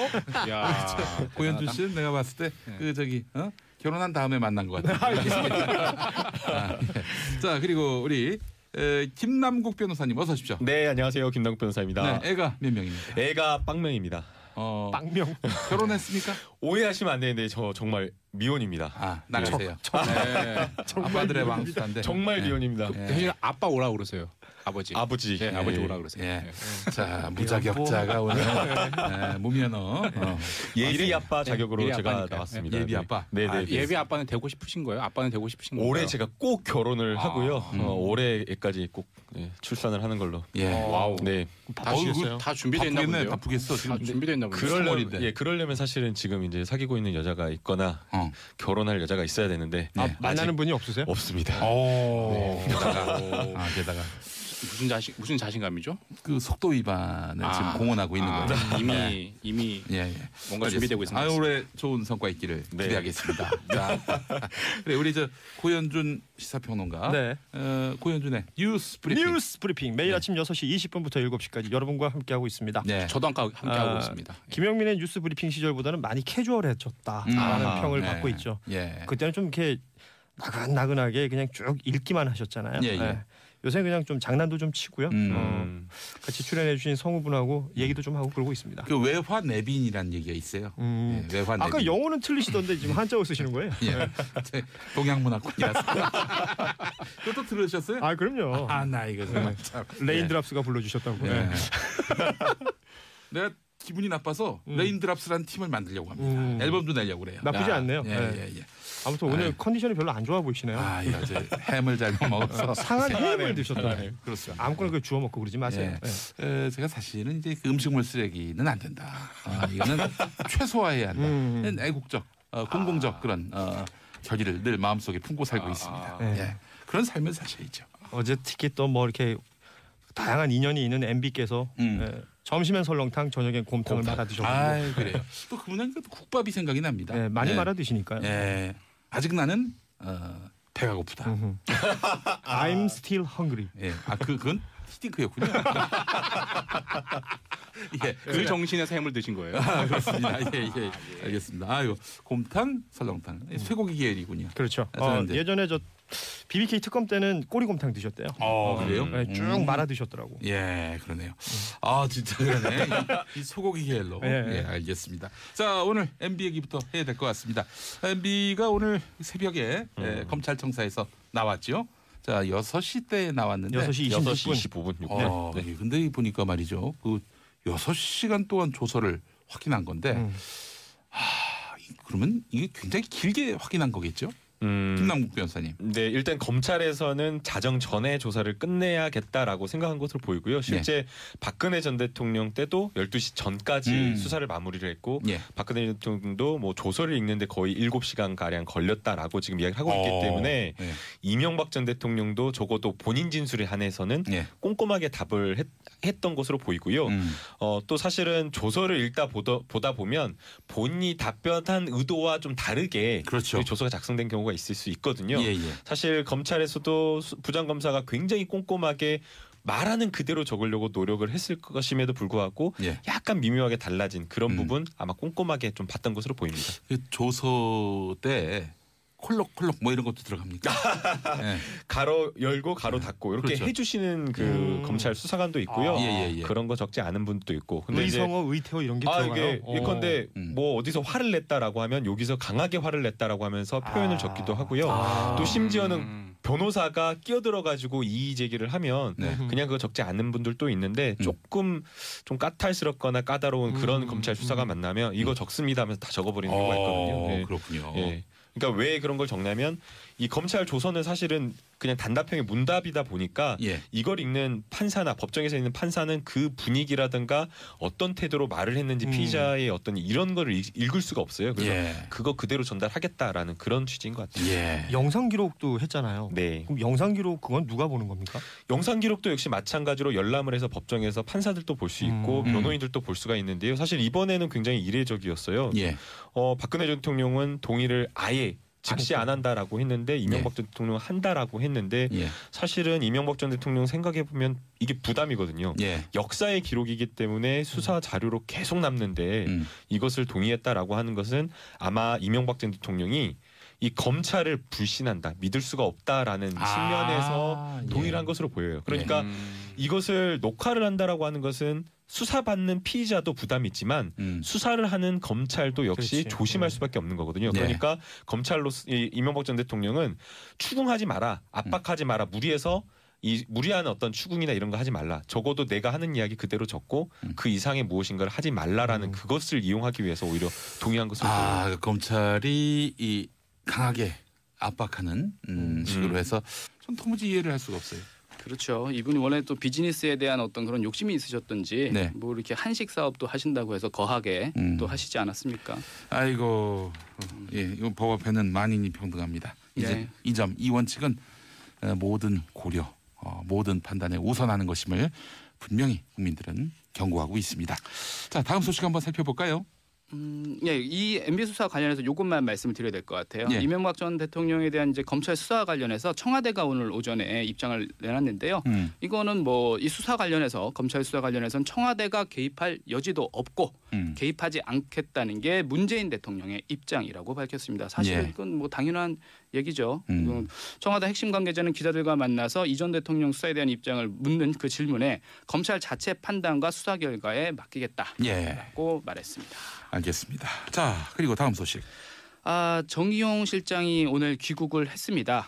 방북과 방미 결과 공유를 위해서 러시아를 방문한 정의용 국가안보실장이 오늘 오전 인천공항을 통해서 귀국을 했는데요. 아이고, 숨가쁜 일정이었네요. 중국 갔다 일본 갔다 러시아까지. 맞습니다. 지난 13일에 중국을 떠나서 러시아에 방문했던 정 실장은 세르게이 라브로프 외무장관을 만나서 이제 뭐 푸틴은 일정 때문에 만나지 못했다고 하고요. 한 번 더 문제 해결을 위한 러시아의 협조를 요청을 했다고 합니다. 정 실장이 러시아 방문을 끝으로 남북 정상회담과 북미 정상 회담 추진에 따른 이른바 특사 외교도 마무리가 됐는데요.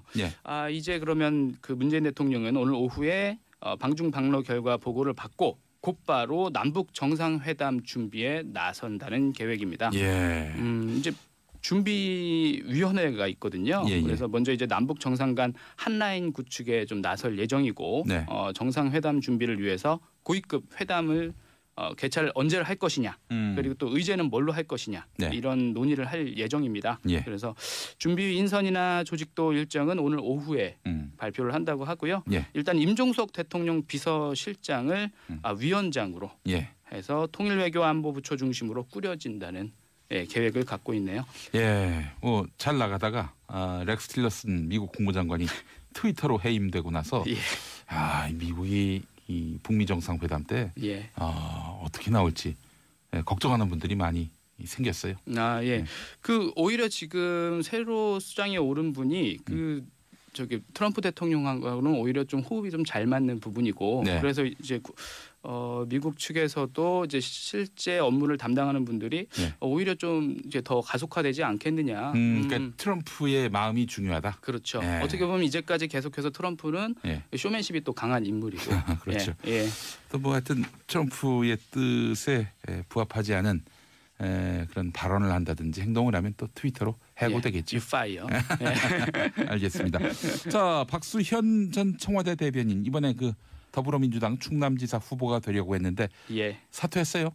결국 사퇴를 했습니다. 그러니까 박수현 전 청와대 대변인이 결국 충남지사 예비 후보를 사퇴했는데요. 박수현 전 대변인은 자신에게 제기된 불륜 의혹 등이 당 최고위원 회의에서 모두 소명됐다고 전제를 한 뒤에 예비 후보직에서 사퇴하겠다고 밝혔습니다. 박 전 대변인은 이렇게 말했어요. 안희정 전 충남지사의 성폭행 의혹이 불거진 다음 날 안희정의 친구로서 도의적인 책임을 지고 바로 사퇴를 하려고 했는데 하지만 자신을 향한 악의적인 의혹이 제기돼서 의혹을 덮어쓴 채로 이대로는 사퇴를 할 수 없었다라고 해명을 했습니다. 일단 사퇴는 하지만 자신을 상대로 제기된 여러 가지 이제 좀 좋지 않은 얘기들 있지 않습니까? 불륜 의혹 등에 대해서는 진실 여부를 끝까지 가리겠다라는 입장입니다. 이 추문 하나 때문에 아주 박수현 전 대변인 뭐 가장 강력한 지지율을 받았던 그런 당내 후보였는데 말이죠. 그래서 뭐 그 더불어민주당 그 당 입장도요. 박 전 대변인의 그 소명은 또 충분히 수용을 했는데 그 후보직 사퇴하니까 수용한 거 아니에요? 뭐 안희정의 친구라는 슬로건을 내걸었던 어떤 이런 이전 전력도 있고 해서 지방선거를 좀 많이 지금 신경 써야 될 타이밍 아닙니까? 그래서 악영향을 미칠 수 있다는 판단으로 자진 사퇴를 권고한 것으로 그렇게 알려졌습니다. 안희정 전 지사의 그 미투 폭로, 안희정 전 지사에 대한 미투 폭로 이후에 2차 피해가 발생하고 있다 이런 이야기도 맞습니다. 있어요. 사실은 이제 박수현 전 대변인의 사퇴의 어떤 시발점이 됐던 사건일 수도 있는데요. 안희정 전 충남지사로부터 수차례 성폭력을 당했다고 주장하는 두 번째 피해자가 어제 검찰에 고소장을 제출했습니다. 고소장에는 업무상 위력에 의한 추행과 간음, 강제추행 등 모두 3가지 혐의가 적시가 됐는데요. 2015년 말부터 2017년까지 7차례 성폭력을 당했다고 주장을 하고 있습니다. 한편 안 전 지사 측은 안 전 지사가 성관계는 뭐 인정을 한다 하면서도 강제성은 없었다라는 걸로 기억을 한다고 전했습니다. 알겠습니다. 자, 우리 용용 브리핑 반기웅 주간경향 기자였습니다. 수고 많이 하셨습니다. 네, 감사합니다. 저희는 이따 2부에서 다시 오겠습니다. 고맙습니다. 용용용용.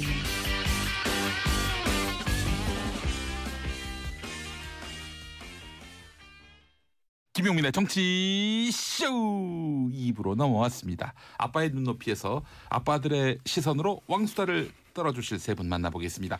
정인설 수사를 못하게 하려고 제동항을 걸기 위해서 그렇게 영상 녹화가 가능하도록 일종의 허락했는데 기술 부린 거네요. 그렇죠. 그런데 그 나중에 그때 진술 때 거짓말을 했으면은 그 또 거짓말한 자료가 되는 거 아니겠어요? 그렇죠. 그게 양날의 검인데요. 사실은 만약에 법정에 가서도 무죄를 주장한다라고 하면 그 무죄 주장의 논리나 변호의 큰 흐름이나 방향은 오늘 검찰 조사에서 했던 내용과 일맥상통해야 되거든요. 오늘 검찰 조사에서 했던 내용을 법정에 가서 다르게 완전히 또 바꿔버린다라고 하면 왜 검찰 조사에서 이렇게 해명하고 또 법정에서 이렇게 해명하냐 뭐냐 이렇게 돼버릴 수가 있거든요. 그렇기 때문에 아마 어제 조사 받기 전부터 큰 틀에서 어떤 방향으로 법정까지 기소될 것까지 아마 예상을 했을 거예요. 그래서 큰 논리의 흐름은 가지고 가는 것으로 보입니다. 그래요. 이명박 전 대통령이 결국 기소가 될 것은 확실해 보이고 구속되느냐 아니면 불구속 상태에서 재판을 받느냐 이제 그것만 남은 것 같은데 뭐 구속영장을 청구하지 않을 수 없는 그런 분위기죠. 그런 분위기죠. 사실 이 검찰이 처음에 수사를 시작할 때부터 원칙대로 수사를 하겠다. 형사소송법에 따른 수사를 하겠다라고 했고요. 거기에 한마디 더 붙인 말이 있는데요. 10억 원 이상이 넘어가면 어쩔 수 없는 거 아니냐라는 이런 말을 했었거든요. 그러니까 범죄 수익금 자체가 10억 넘어가면 너무 중대하다. 범행이. 그렇기 때문에 검찰로서도 영장을 발부할 수밖에 없다라는 이런 취지였는데 이게 지금 10억이 아니라 수사를 하다 보니까 119억까지 지금 가라는 상황이기 때문에 절묘합니다. 119. 119 긴급하게 영장을 쳐라 이 말이 아닐까라는 생각이 드는데요. 내일 칩니다. 내일 칩니다.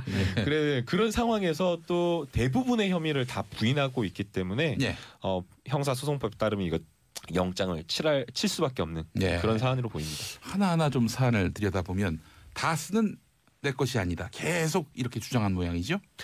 네, 다스는 내 것이 아니다. 그리고 경영에도 관여한 바 없다. 그리고 소송 뭐 다스 소송비 삼성이 대납한 것과 관련돼서는 나는 모르는 일이다라는 식으로 전부 다 부인을 하고 있는데요. 사실은 이게 지금 제일 중요하다 보니까 어제 검찰에서도 9시 45분부터 그리고 오후 5시까지 계속해서 굉장히 오랜 시간 추궁을 한 것으로 보이고요. 기자들도 한동훈 3차장 검사에게 왜 이거 다스부터 이렇게 수사를 했냐라고 물어보니까 뭐 선택의 문제인데 논리의 흐름상 다스의 실소유부터 수사를 하는 게 자연스럽다라고 지금 이렇게 이야기를 했거든요. 그게 스모킹건이잖아요. 네, 그러니까 먼저 풀리면 다 풀리는 거죠. 직권남용, 뇌물, 그다음에 뭐 횡령, 비자금, 조세 포탈 이 모든 것이 다스의 실소유주라는 것을 전제로 해야지 이게 성립하기 때문에 검찰로서는 이것을 먼저 수사한 것으로 보이고요. 또 사실은 이 제한된 수사 범위 내에서 제한된 시간 내에서 효율적인 수사를 해야 되는 검찰 입장으로서는 가장 중요한 것 그리고 가장 핵심적인 것을 먼저 한 것으로 보이고 먼저 짚고 넘어가야 될 그렇죠. 그러다 보니까 향후 재판에서도 아마 다스 실소유주 이게 가장 핵심 쟁점이 될 가능성이 높아 보입니다. 그러니까 이건 또 다스의 실소유주가 MB임을 검찰이 뭐 확증 단계까지 갈 수 있는 증거를 확보해 놓고 이거 먼저 물어본 거는 여기서 아니다라고 얘기하면 MB의 진술은 기본적으로 신뢰할 수 없다. 이런 것들을 아예 깔려 있는 거죠.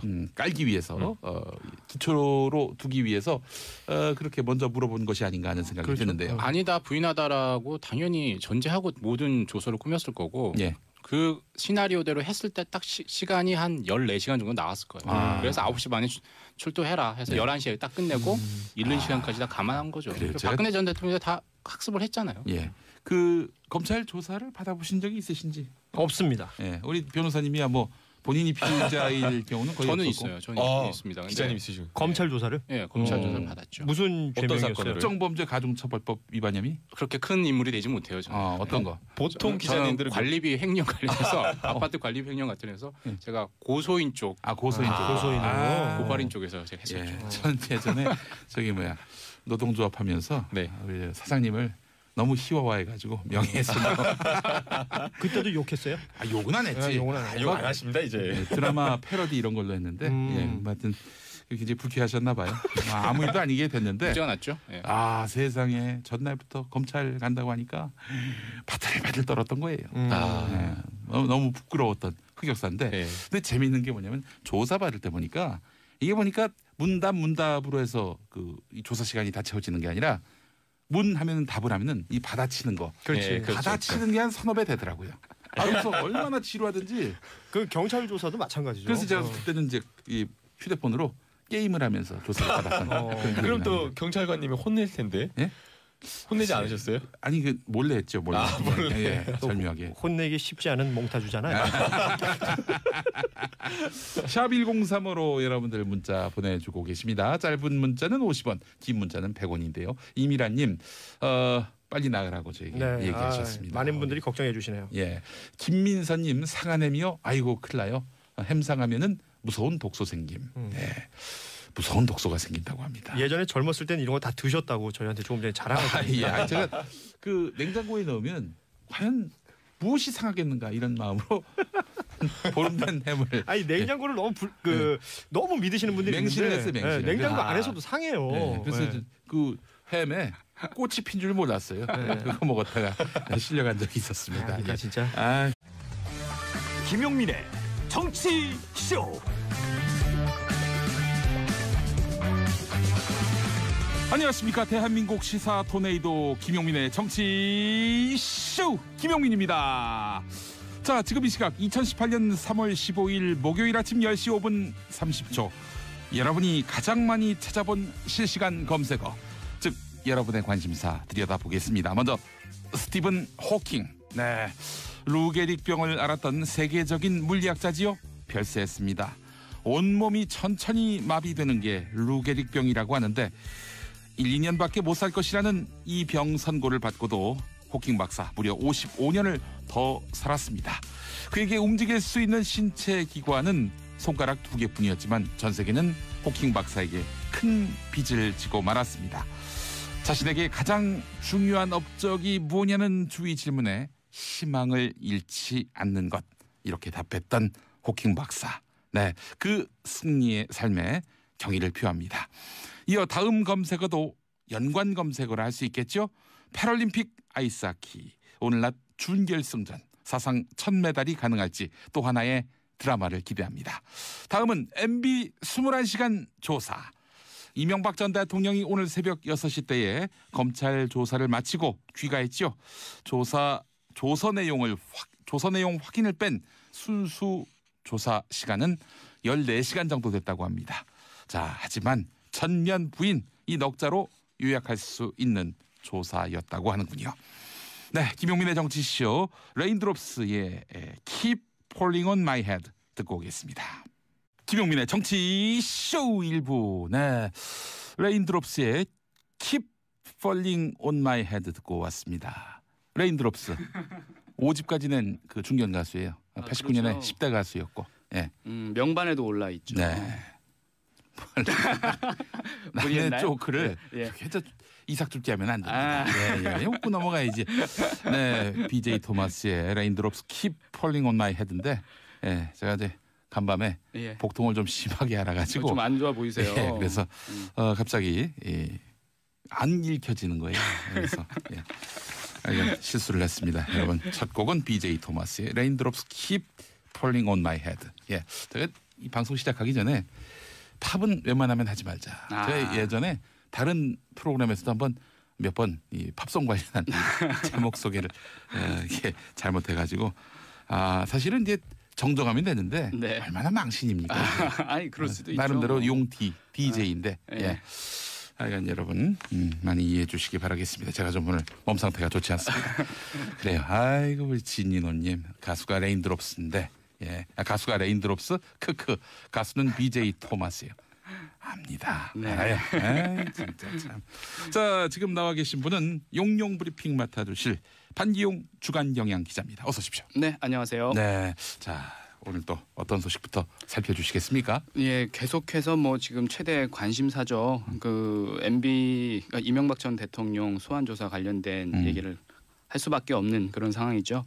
100억 원대 뇌물수수와 횡령, 배임 등 20여 개의 혐의를 받고 있는 이명박 전 대통령이 오늘 새벽 6시 25분쯤 서울중앙지검에서 조사를 마치고 귀가를 했습니다. 뭐 어제 오전이죠. 9시 30분이 좀 되기 전에 검찰청에 도착을 했고 밤 12시가 되기 전까지 14시간 40분 동안 조사를 받았고요. 이후에 6시간 30분에 걸쳐서 검찰이 작성한 신문조서를 검토한 뒤에 21시간 만에 검찰청사를 떠났습니다. 이전에 그 박근혜 전 대통령하고 약간 비슷한 그 시간대죠. 시간을 맞춘 건 아니겠죠? 네, 그걸 일부러 맞춘 건 아니겠지만 글쎄요. 조사를 하다 보면 그리고 약간 시간을 일부러 좀 끌었다는 얘기도 있습니다. 조서 검토를 아주 꼼꼼하게 하셨다는 작성된 얘기를. 조서를 이제 조사 대상인 이명박 전 대통령이 들여다보고 그렇죠. 동의한다. 그 시간이 대략 한 6시간 된 것 같아요. 예, 맞습니다. 보통은 이제 뭐 현장에 계신 분들 얘기 들어보면 그렇게까지 오래 걸릴 그런 작업은 아닌데 그 뭐 이전 대통령께서 아주 너무 꼼꼼하게 그거를 하나하나 검토를 했다라는 얘기를 들었습니다. 그분은 꼼꼼한 분이기 때문에 워낙에 또 그리고 앞으로 재판이 있을 것이 분명하기 때문에 재판 과정에서 이제 흠결을 남기지 말아야겠다 해서 조서를 아주 꼼꼼하게 확인한 것 같습니다.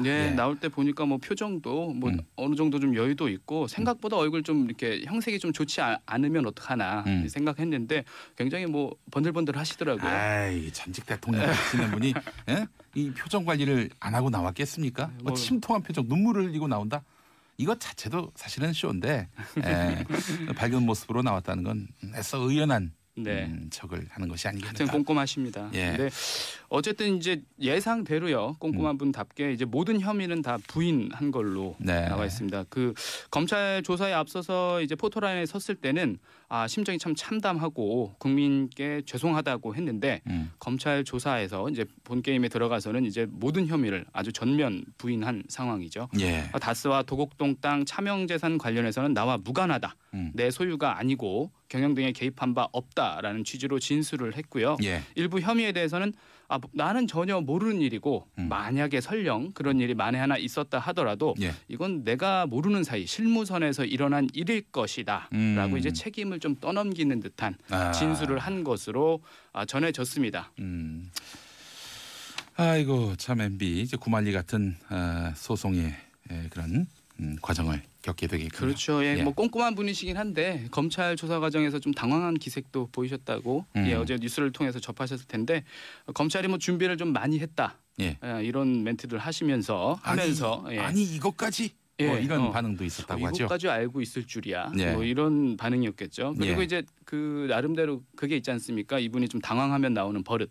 기침을 좀 자주 하셨다. 기침과 함께 그 혀가 입술을 이렇게 되는 게 있죠. 이렇게 마른 입술을 이렇게 적시는 기침을 자주 했다는 소식도 전해졌습니다. 그래서 이제 관심이 이제 구속 여부가 되겠죠. 근데 어제 우리 삼변 시대에 나왔던 세 명의 변호사는 또 한 분은 이제 전직 판사신데 한결같이 뭐 영장 청구 뭐 이거는 뭐 불을 보듯 뻔하고 당연히 이 영장은 집행될 것이다. 이렇게 전망을 했습니다. 대부분의 분들이 이제 그렇게 전망을 하고 있고 그게 법조계 일반적인 의견이고요. 견해고 이제 보면 워낙에 사안이 중대하기 때문에 이제 뭐 한두 푼짜리 지금 혐의가 걸려 있는 게 아니라 정말 큰 액수가 걸려 있지 않습니까? 그것도 이제 그야말로 조족지혈 아니겠습니까?